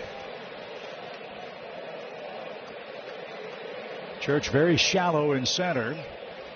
Walker in a few steps in right. What wind there is blowing slightly toward the Cubs bullpen. Mason Wynn playing him to pull at shortstop. The pitch. There have been a whole lot of these at-bats right in this series with the Cubbies.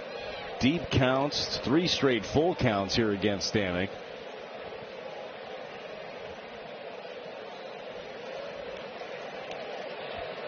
Red Council and Ollie Marmol.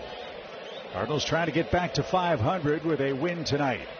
And Stanek back-to-back walks. What a trip to the plate. 9 pitches for Ramirez. And 2 on, 2 out. Dansby Swanson next.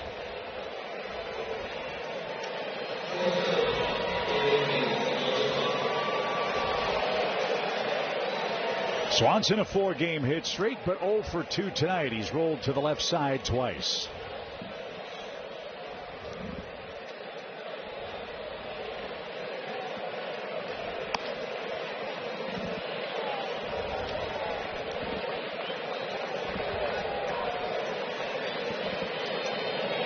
Double-barreled action in the Cardinals bullpen.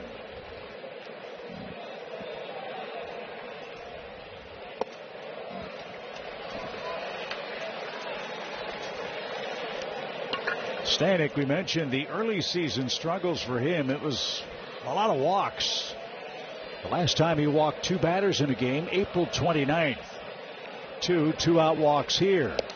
And Swanson was late. There's some heat.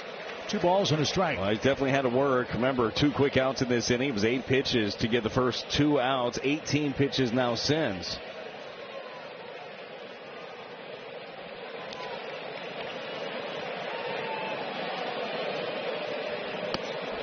Dansby couldn't stop himself. It's 2-2. Let's end this here and get to the stretch.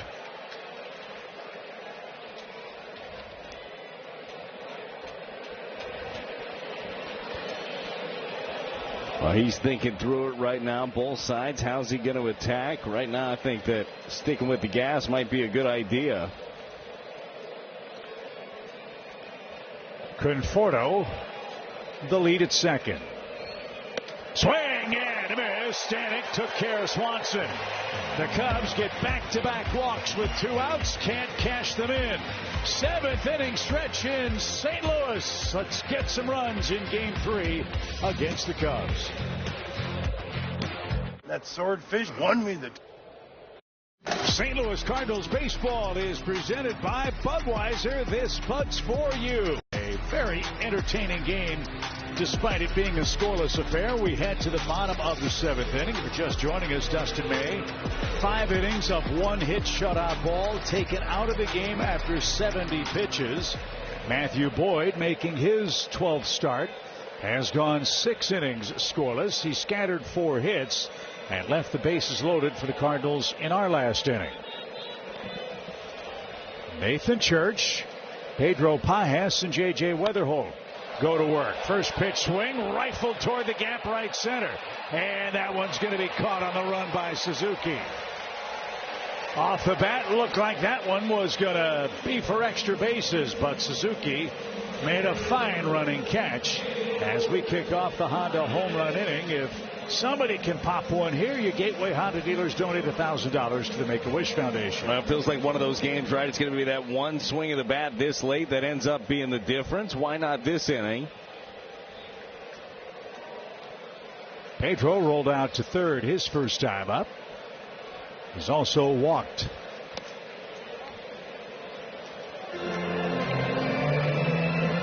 Number 113 on the home run tote board would suit us just fine in St. Louis. Pajas has hit 4 of them. And I've said it before, I'll keep saying it until they prove me wrong. The changeup in today's game is the new 104-mile-an-hour pitch. Everybody throws so hard. That is such a difference maker when it's landed like Boyd has done tonight. Yeah, it's nice to have both. Yeah, we sure. 104 with the changeup. or breaking ball.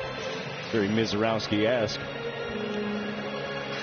Trent Thornton's grabbed a baseball. This might be Boyd's last inning.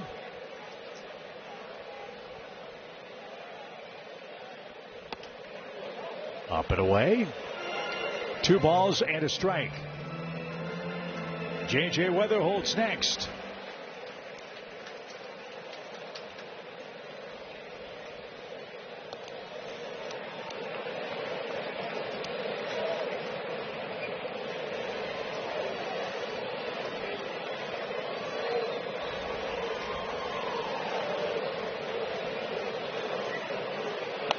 On the ground, slowly hit. Pages thinks he can, but he's going to be retired. And there is out number 2. Back to the top of the order. It's J.J. Weatherholt. Here's your Bet365 betting odds update. Let's see if J.J. can pick up a base hit. It would be his 3rd of the series.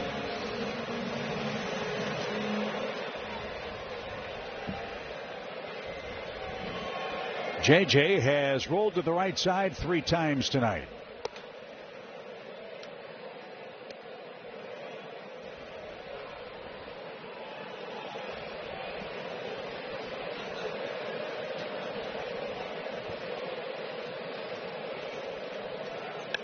On the ground sharply, but another infield grounder. Boyd has been racking those up tonight. 11 groundouts through 7 scoreless innings, and the duel moves to the 8th in St. Louis. The Midwest. Game 4 tomorrow. Then we're off to Toronto and New York for a visit with the Yankees. This matchup, your Budweiser, what's on tap? Well, hopefully we're talking about evening up a series. The Cardinals come back late, and not come back, just win this ball game tonight. Then Andre Pallante goes to work. Look, I love what we've seen this season out of Andre Pallante. He has just grown from all the experience the last couple of years. It's Chevy Cole to the bullpen time. George Soriano in for his 48th game of the year. Brule and Stanek scoreless innings. Just 2 base runners allowed for that duo. And now Amaya, Pete Crow Armstrong, and Seiya Suzuki will face us in the 8th.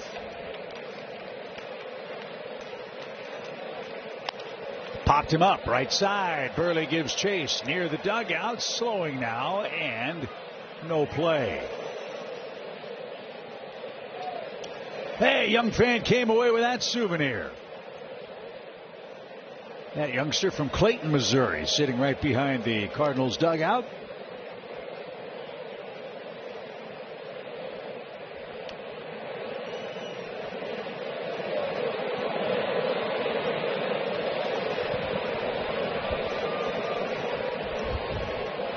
The 0-2 pitch. Hammered, just foul. Nice crowd, just shy of 32,000 here for Game 3, 31,499. If you're scoring along at home or if you're just watching the game.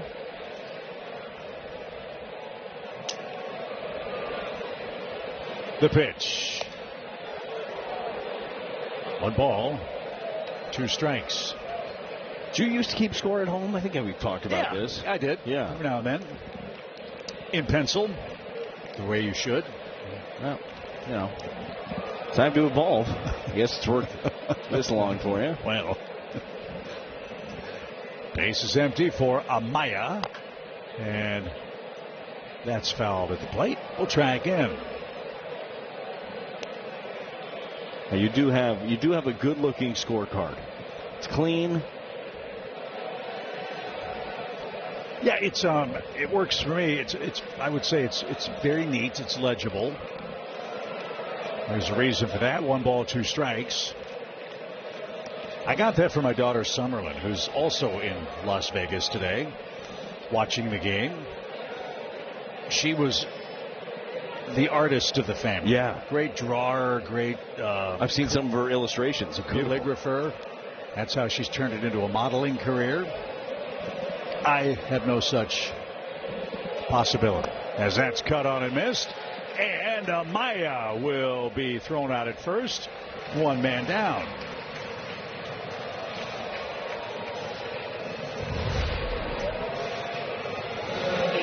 There's the changeup. Look at that action on that. I love it, righty-righty. It's just such a different look for the hitters. They don't see it all that often.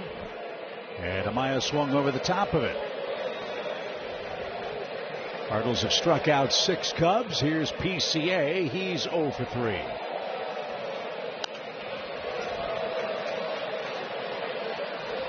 Now, do your kids keep score? Does Dylan, when he watched the game, does he grab the score sheet? No, that would be great if he did. But no, I think he kind of knows how. You've taught him how to keep score down here. He's done it a few times. In pencil, which, whatever. See? It's fine.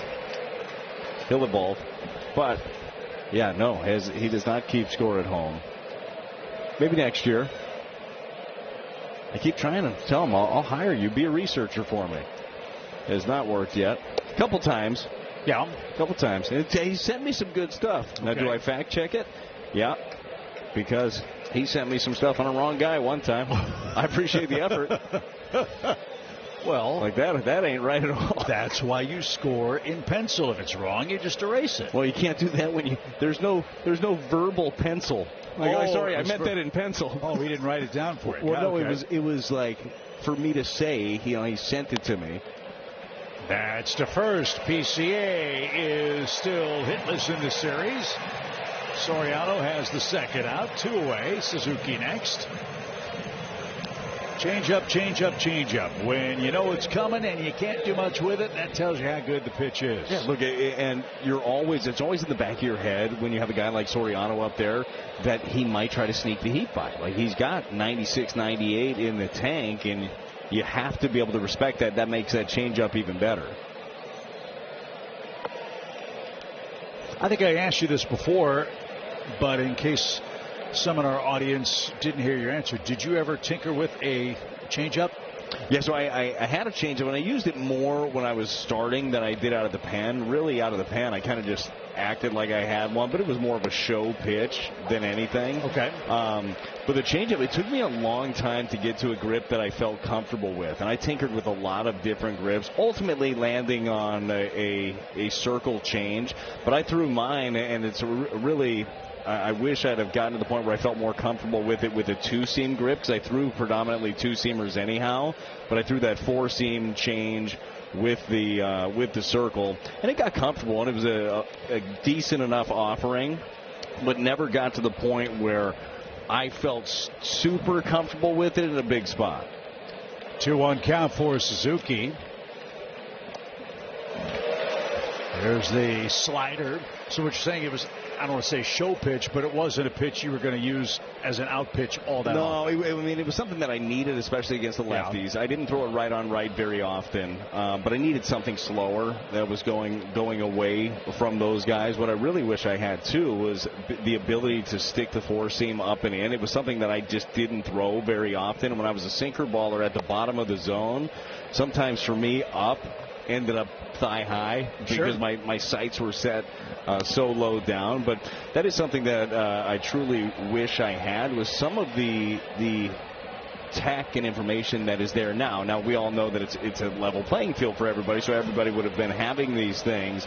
But it would have been so nice to be able to tinker with different pitches and get the virtually just rapid response from everything. Well, or the good fortune of Mariano Rivera to pick up a baseball and say, that felt good, or Tom Glavine pick up a baseball and throw it to a teammate. Oh, that's changeup grip. That feels good. I'm going to try that and write that to the Hall of Fame. Sometimes the baseball gods tap you on the shoulder and say, okay, son, here it is. Go do it. Other guys, you got to work for it and are always in search and never find. A couple of guys didn't need TrackMan, okay? Yeah. Imagine what he could have built if he had it. No, it is special. There are sometimes, right, like the hitters will tell you if something is good by their reaction. But now I think it's even more important to have the ability to change and to change on the fly and to show different shapes. Because, look, what is a good pitch, quote unquote good pitch, right? Good spin. It has all the numbers you're looking for. Like, it's only good if it's working. So if the opposition starts hanging on that one and that's the only answer you have, well, you're not going to be here for long. 2 strikes for Michael Busch. He's 0 for 3. Suzuki at first with his second walk of the night. No score. The Cardinals tossing a one-hitter at Chicago. And popped out of play foul.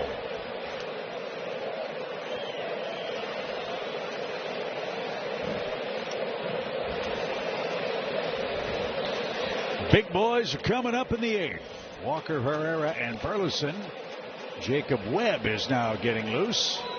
It was Trent Thornton. Webb, a hard-throwing right-hander.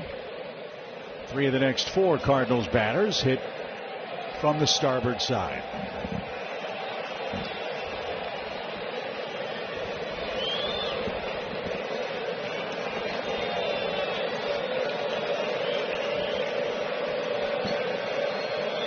Swing and a miss.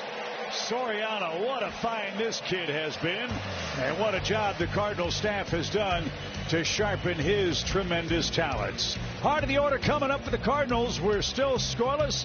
Time to change that in Game 3. Anywhere. Hit shutout ball. Now he'll turn things over to Jacob Webb, who's appearing for the second time in this series.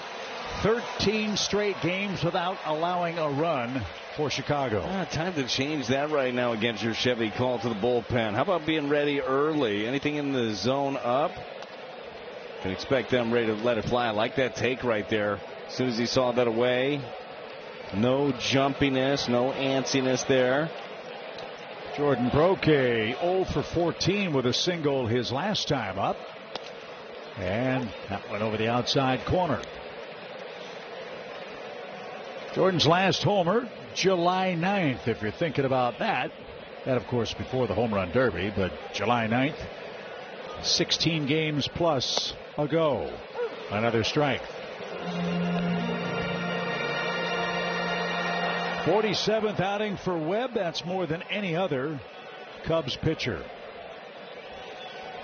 And a much different look than Matthew Boyd, which is also the fun part of managing along with 2 longtime skippers in this series. Well, you got a guy that's turning over change-ups. Would sneak that fastball on you. Now the right-hander.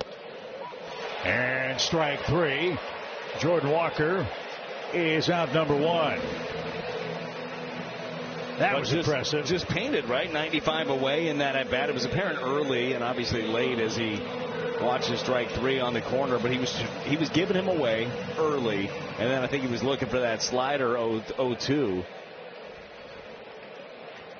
Herrera next. He's got 2 of the Cardinals' 4 hits.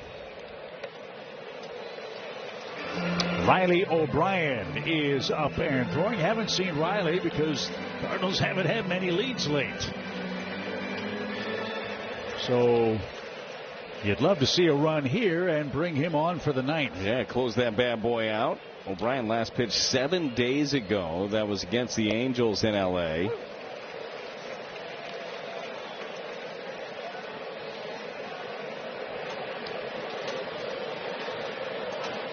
Two quick strikes for Herrera.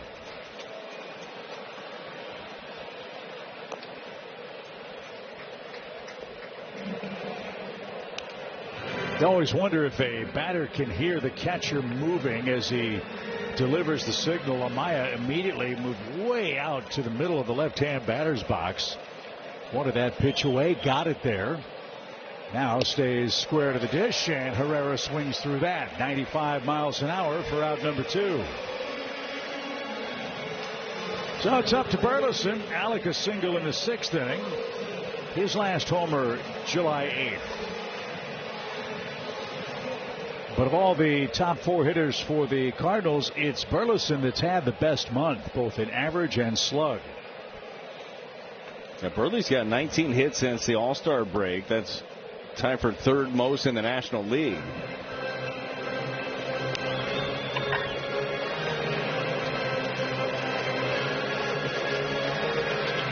Bregman way off the line at 3rd. Swanson plays Burley to pull. Straight away in the outfield and deep for Chicago.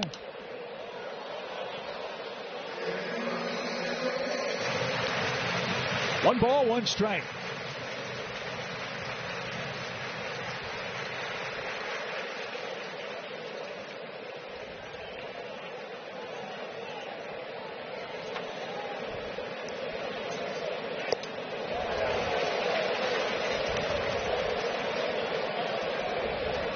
This guy is putting the ball exactly where he wants to put it. Yeah, he's dealing right now. You can see him pull out that changeup now, too.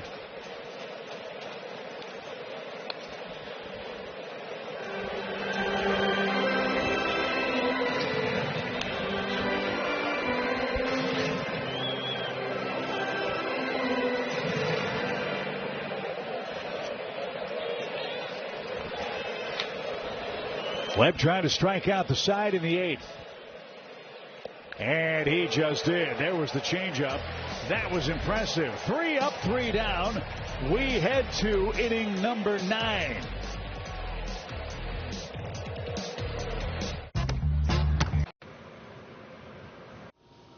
All right, welcome back. Top 9 scoreless here between the Cardinals and the Cubs. This is what you hope for in a summer game where the Cardinals are fighting right now for a wild card spot. We'll have the post-game show presented by CarShield after the last out. And Chip, on Superhero Night, with great power comes great responsibility, right? Here's Riley O'Brien with all that power. Yeah, I'm glad you're laying it on his shoulders and not mine. That was Iron Man that said that. I'm no superhero. As O'Brien well rested, Brad, as you said, it's been a while since he's been in a game. Yeah, been 7 days since he's been in a game. You know that he's ready to get back at it. 43rd game of the season here for the All-Star O'Brien. That's a new career high for him, an All-Star season for Riley. Oldest first-time Cardinals All-Star since Pat Neshek in 2014. Well, I know this, to Danny's point. You're not losing on Marvel Superhero Night, okay? That's hit to right. Walker is there, and he's got it. 1 man down. Well, we're looking to see who's going to be Batman in the 9th inning after O'Brien mows down the Cubs here. Chicago has just 1 hit. That was Bregman's 4th inning double. They've had some base runners thanks to walks. They've been issued 5 of those in the game, but Chicago hitless with runners in scoring position. Now turn things over to Ian Happ. Ground out, fly out, strikeout for Happ. I'm trying to think of which superhero you'd be, Chip. I think you'd be that guy from the Fantastic Four that's like all stretchy. Oh, really? Mr. Fantastic. That's pretty good. That could be you. Well, I thought you were going to go with the guy that looks like like a boulder. Yes, he's just big rock face dude. Yeah, I forget his name. Oh, the Thing. That's the Thing. Sounds about right. 2-0 pitch, inside corner. Happ not sure about that. 2 balls and a strike. I was giving you a compliment. Thanks. The guy that I said you were going to be, that guy's like a genius. Not all the comps are there, but I think that he was tall. How about that pitch? The 98-mile-an-hour fastball and then an 82-mile-an-hour sweeper. You talk about pitch sequencing. That's an example of what makes it so tough to hit in today's game. And this is a guy obviously you want to get. He's been a Cardinal killer his whole career. Swing and a miss. Back-to-back sweepers. Riley O'Brien, 2 up and 2 men down. That is the way to do it. This thing is tumbling in, down and in to get Ian Happ. Ian Happ, as we talked about a lot, man, he has had the Cardinals number, but O'Brien has his there. Conforto, 2 walks and a ground out. He's the designated hitter. And this is great to see for Riley O'Brien. 4 scoreless outings in his last 5. Over 100 innings in his big league career. 2nd in saves in the National League. 3rd in games finished. He's allowed just 1 run in 8 lifetime games against the Cubs. Well, I just like seeing him pumping strikes too, right? Obviously, when you're at the back end of the bullpen, you're having the success he's having. You're going to have the confidence, but he's showing it off here.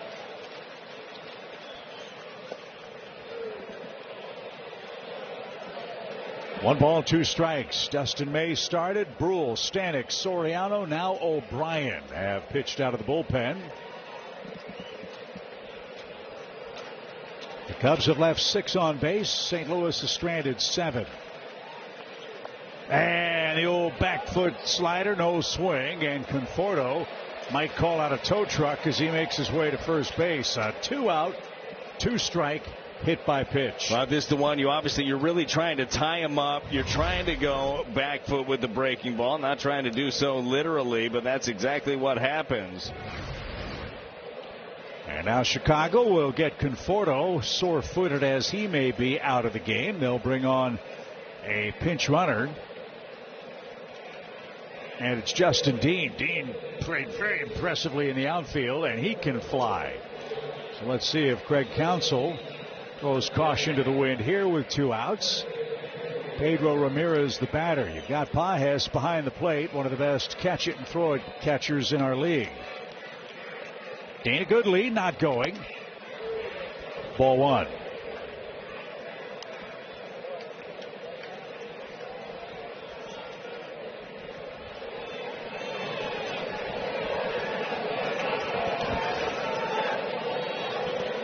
That one got away from Burleson. That hurts. And Dean on his way to second, and he's now in scoring position. A throwing error.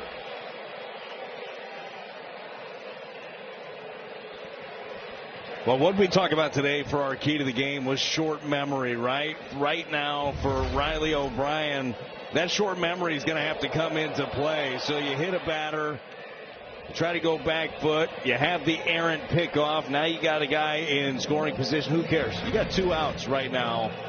Time to get nasty. Now the chance for Ramirez to extend his hitting streak to 9 in a row. Strikeout, ground out, walk, his body of work in game 3.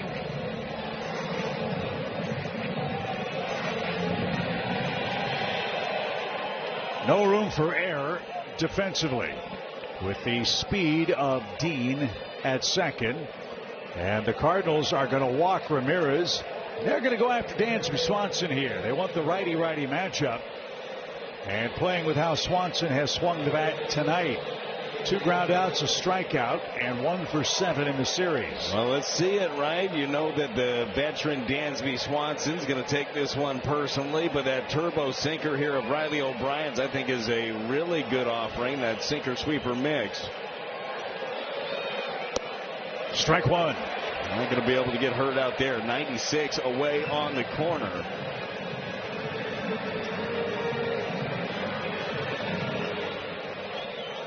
Swanson 3 for 25 against Cardinals pitching this year.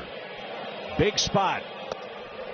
The Cubs threatening again despite a night where their offense has provided 1 hit. These two have seen each other a couple of times. Dansby Swanson 0 for 3 with a strikeout against O'Brien.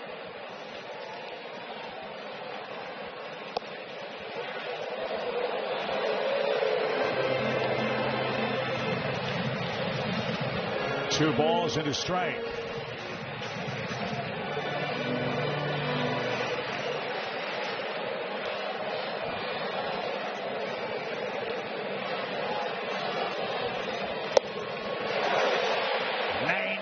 Right on by. And the Cardinals a strike away from having a chance to walk it off in the 9th inning.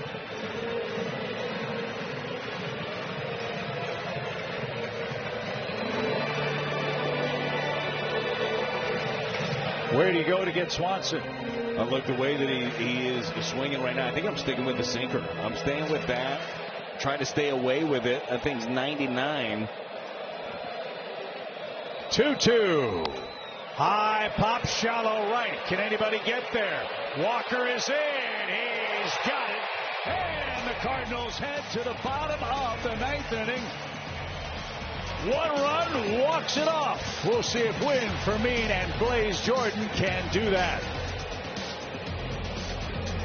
St. Luke's is ready.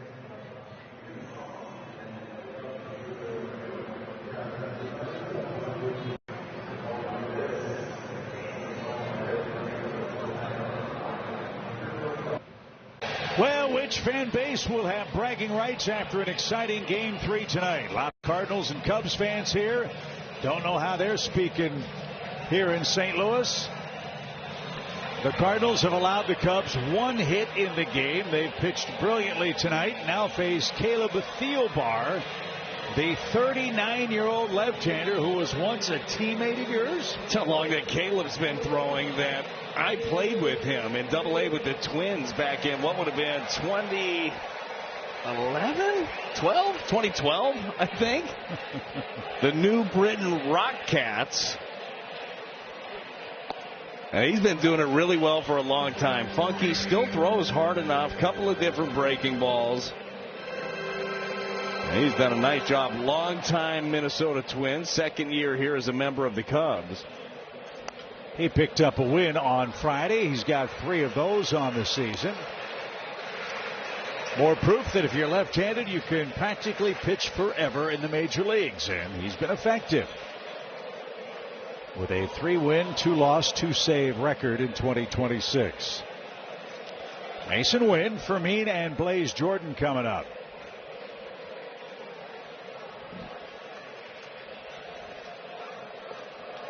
And Wynn couldn't stop his swing. The changeup has mesmerized him all night. Mason, 3 strikeouts in 4 trips, and 1 away in the ninth. Well, went with the big curveball. Caleb Thielbar gives it the big tap-tap-taparoo and then buries the curve. The last 4 Cardinals hitters have struck out of the game. Let's see if Fermin can put a charge into one. Interesting spot here for Craig Counsell. This part of the lineup, you could think about pinch hitting for St. Louis. 3 of their 4 bench bats are from the left side. Torres, Crooks, and Lars Nootbaar. So Thielbar neutralizes that. But you've got Velasquez from the right side, but no sign of him quite yet.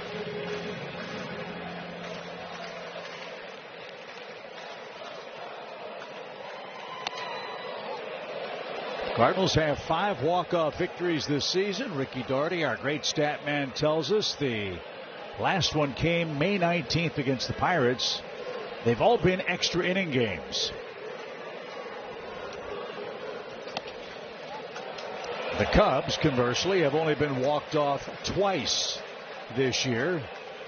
Both of them on the road, one to the White Sox and one at Colorado. Let's do it again to him right here. Why not on a 3-1 count to the Ferminator? Drop that one in, and Fermin's going to challenge this pitch. Batter challenging the pitch. Ball 4, strike 2. ABS powered by T-Mobile.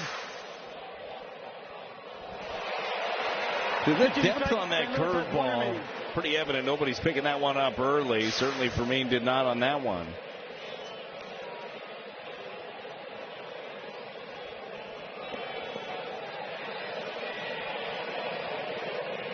Swing and a miss. 5 straight strikeouts for the Cardinal offense.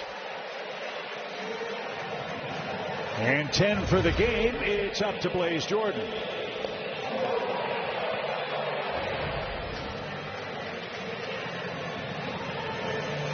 Thielbar really unique, as you said, straight over the top, ton of depth with that pitch. He also plays patty cake as he starts his windup.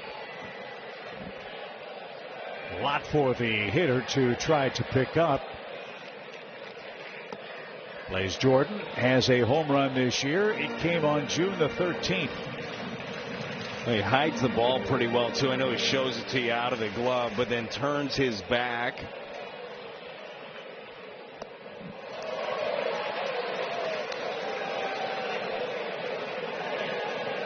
What a weapon for the Cubs, Craig Counsell.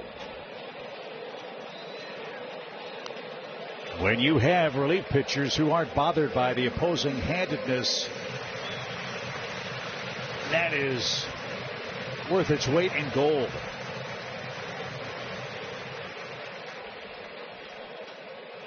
Thielbar facing his 3rd straight right-handed batter. Is 1 pitch away from striking out the side for the Cubs, who would do it 2 times in as many innings. You'd have to imagine he's going to go right back to that big curveball he's had so much success off of. Showed you the fastball upstairs. Can Blaze Jordan fight it off? Hammered into the left field corner. There was the curveball. And Jordan with a 2-out double, winning run in scoring position in the bottom of the ninth. Well, way to go to school, kid. You saw it a couple of times. He did run the fastball up, and then Blaze stayed right on top of it. This is a good pitch, man. It's down, it's under the zone, but Jordan just goes down and gets it. Well, here's an interesting matchup as Brian Torres is going to pinch run for Jordan here in the ninth inning. Normally you'd say lefty-lefty matchup favors Caleb Thielbar. One of the things that's been so exciting about Nathan Church, Brad, is he handles left-handed pitching pretty well. .279 average off southpaws. A hit could win the game in the ninth inning.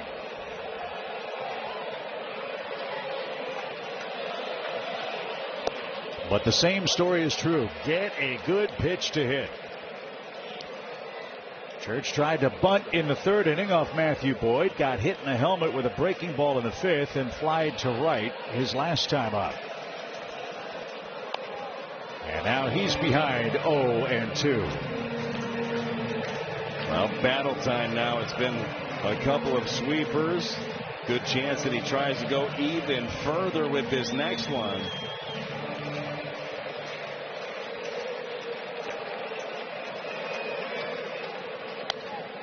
Fought it off. If we have to play extra innings, Luis Gastelum is up in the St. Louis pen. Church could end it with a single.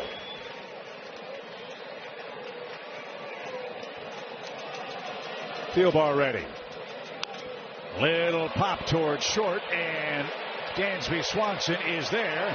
And through 9, no decision yet. Extra innings at Busch Stadium.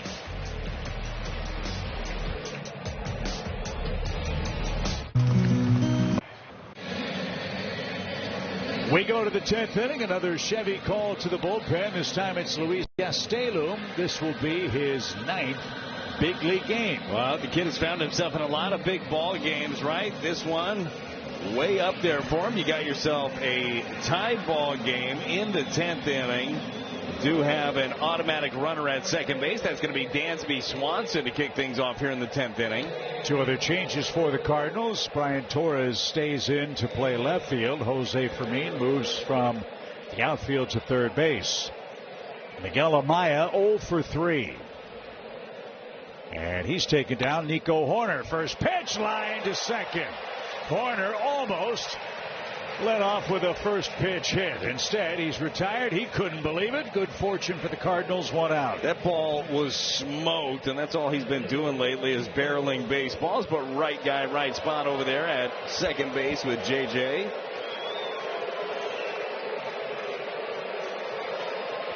So there's the all-important first out. Pete Crow Armstrong is hitless.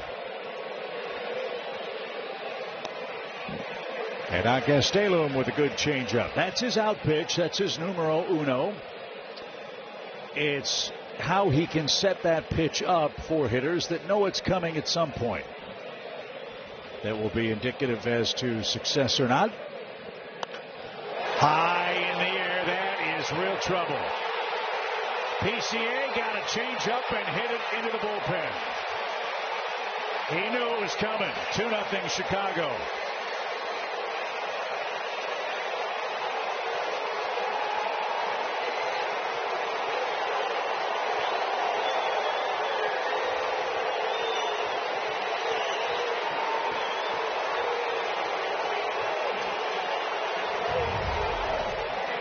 Well, here it is. It comes down to, at the end of the day, execution of the pitch, right? He did go with the changeup again. Pete Crow Armstrong, no doubt about it. That one was out here, his 24th of the season, but it was down and in, trying to throw that thing away, made a mistake, and paid for it dearly. That is PCA's first and only hit of this series, and the Cubs get 2 in the 10th. Here's Suzuki. Ground ball right side. That's going to dance through. So back-to-back hits in the 10th inning.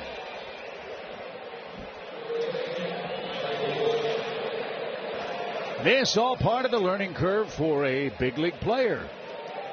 What works in the minors? Well, these hitters are so much better that, as I said, if they know you're going to lean on a changeup, they are patient enough to spit on everything else until they get the one they want and then let it rip, and PCA did just that. Yeah, I don't even think that the changeup necessarily was the issue on the pitch. It's just where it was. I mean, if you're going to throw it and the guy kind of knows what you have, and there are no secrets, as we've talked about in the game, you better put it where you want. That one didn't. It cut across. It went right down and in. That's right into the swing of Pete Crow Armstrong. And it is 2-0. So you learn from that in that spot. How could you do it differently? How do you get it away? You have to shake it off, though, and get right back to it here. You see 95. That's plenty good enough. As he gets ahead of Bush, who is 0 for 4 and 1 for 14 in the series. Cardinals will have Nathan Church in the bottom of the 10th inning as our free base runner. Pages, Weatherholt, Walker are scheduled for the Cardinals. So keep it at 2. Give your offense a chance. Cubs had 1 hit through 9 innings. They've got 2 hits and 2 runs here in the 10th.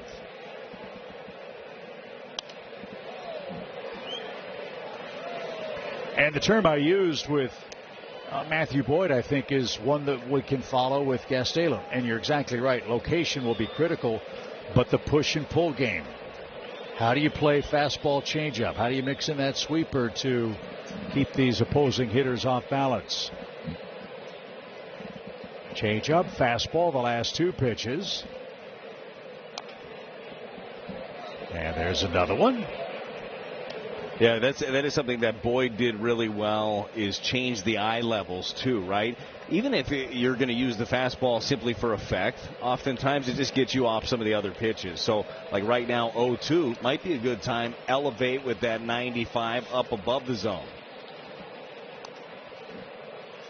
As you said, you like to and did pitch down. Mm-hmm. Was it hard to throw that 4-seam fastball? For me, incredibly hard. Incredibly hard. That's what we were talking about before. Sometimes I thought I was going to throw up. I had my sight set up, and it would just run back to the thigh high. So, I mean, it really takes concentration to get it up there.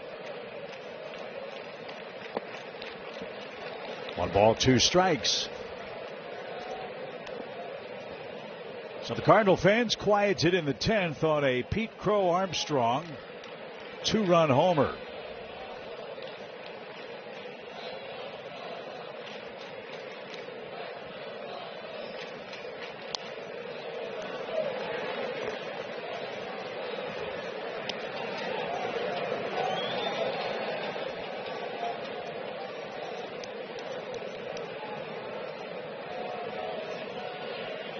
So Bush will see 8 pitches at the very least. Rolled over towards second. That might be 2.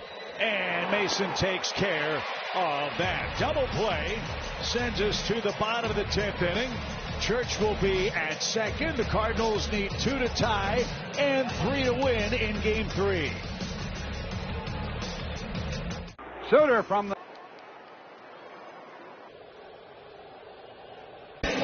Pete Crow Armstrong with a no-doubter home run puts the Cubs up 2. But the Cardinals have a chance to answer. They've got their big boys coming up. Trent Thornton is on to pitch. This is his 30th game as they try to patch things together at the end with an injury-riddled Cubs bullpen. They got some speed there with your automatic runner. Nathan Church is at second. Carson Kelly checks in behind the plate here for the Cubbies. Lars Nootbaar grabs a bat. He'll bat for Pedro Pages.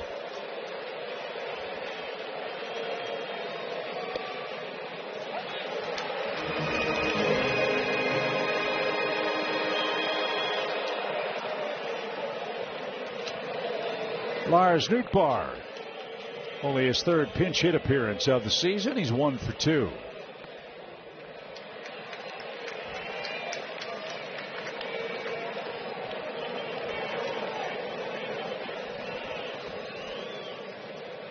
A long one would tie it.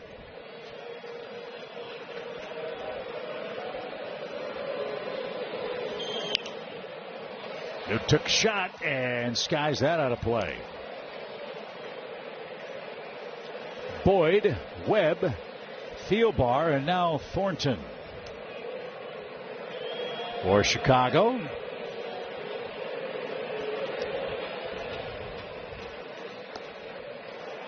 Two balls, two strikes.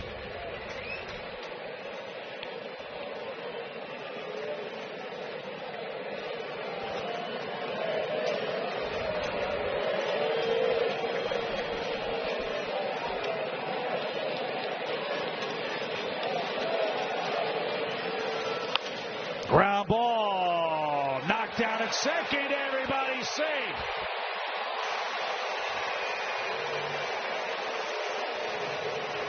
Well, now a long one wins it for you.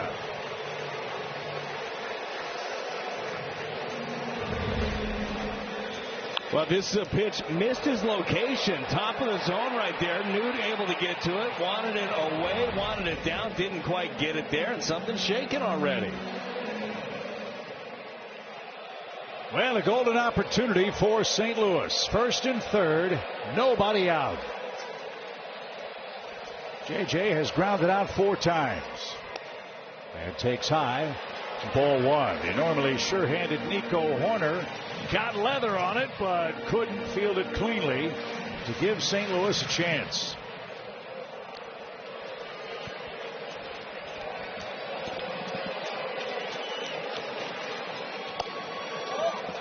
Two balls, no strikes.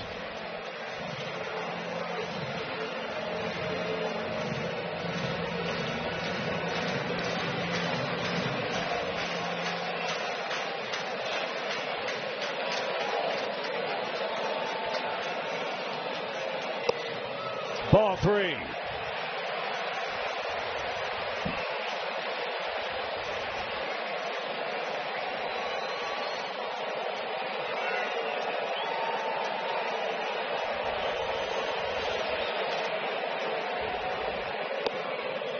All bets off now. Is that the automatic strike?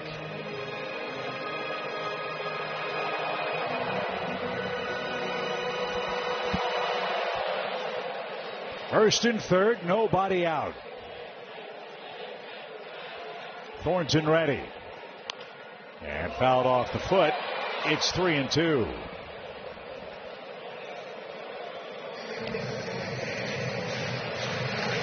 Jordan Walker is on deck. Herrera and Burleson are also lurking. Oh, you couldn't script this any better. This is exactly where you wanted to be. Payoff. Ball 4. They're loaded with nobody out.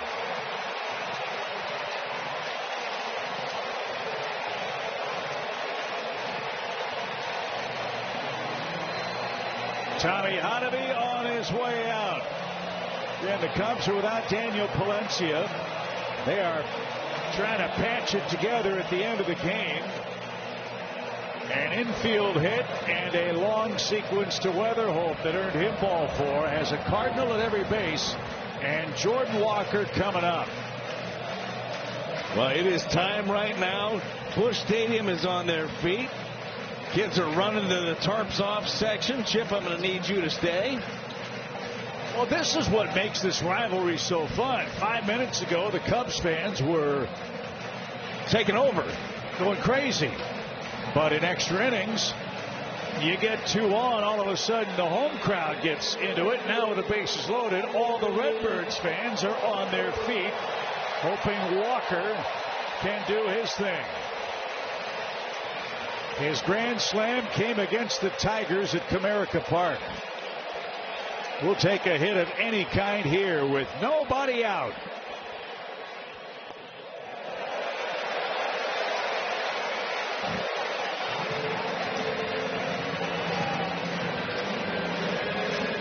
Trent Thornton is 0 for 3 in save situations.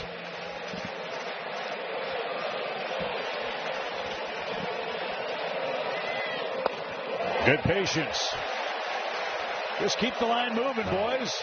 Got to come to you, right? If you're Jordan right now, anything on the outer half, if he spots it up, give it to him. You're looking for something elevated, inner half. Don't miss it. 2 balls, no strikes. Did he check it? He didn't. Let me correct myself. I read the statistic incorrectly. Thornton is 3 for 3 in saves for Chicago, including one on the 11th at Cincinnati. But he's in deep trouble here. Bases loaded. 2-1 pitch. Rolled over slowly toward third. That's going to be the only out the Cubs get. That'll bring a run home. Walker with a roller to third. That scores Nathan Church. Now St. Louis runners first and second, 1 out, and a 1-run game. Had him way out in front with this sweeper here. Hit slowly enough to not be a threat of a double play. If Walker is 78th RBI. And now Herrera, the key man in the ball game. Herrera 2 for 4. 9 RBIs this month. 2-1 game now. Swing, shot, hammer toward the gap. That's down. That's going to tie it. Here comes Walker on his way to third. Pops waving it. Here's the relay. The Cardinals have won it.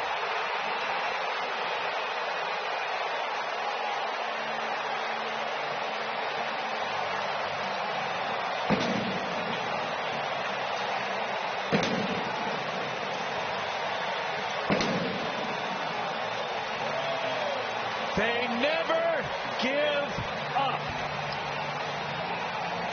Chip, we talked about the key to the game today was short memory. The first 2 games went the way of the Cubs. It looked like late it could happen again, but the Cardinals didn't let it happen. One big swing of the bat by Herrera, and the Cardinals able to get their 6th walk-off win of the season. Boy, did Ivan Herrera need a 3-hit game. 2 RBIs that score Weatherholt and score Jordan Walker. And the Cardinals now, Brad, have a chance to split this series if they can win Game 4 tomorrow, thanks to our Budweiser play of the game. Well, there it is. He got a cutter. He wasn't messing around, ready for it. The gap was wide open, drove it right there, and Cardinal Nation on their feet. Jordan Walker, the speed. We talk so much about the power. This young man can move. He had to. What a moment right there. Cardinals needed that. So Luis Castello picks up the win. Trent Thornton takes the loss. The Cardinals get a 3-hit game from their third-place hitter, Ivan Herrera, who's our star of the game with Jim Hayes. Yeah, Ivan walks it off. Look, you guys had hit a rough patch. How good did that feel? Man, it feels great. Be able to come back there, 2-0, 2-0, the last inning after the score, man. Like I said, man, I'll be telling you, just keep working. Eventually it's going to click, and, man, we played a really good baseball today.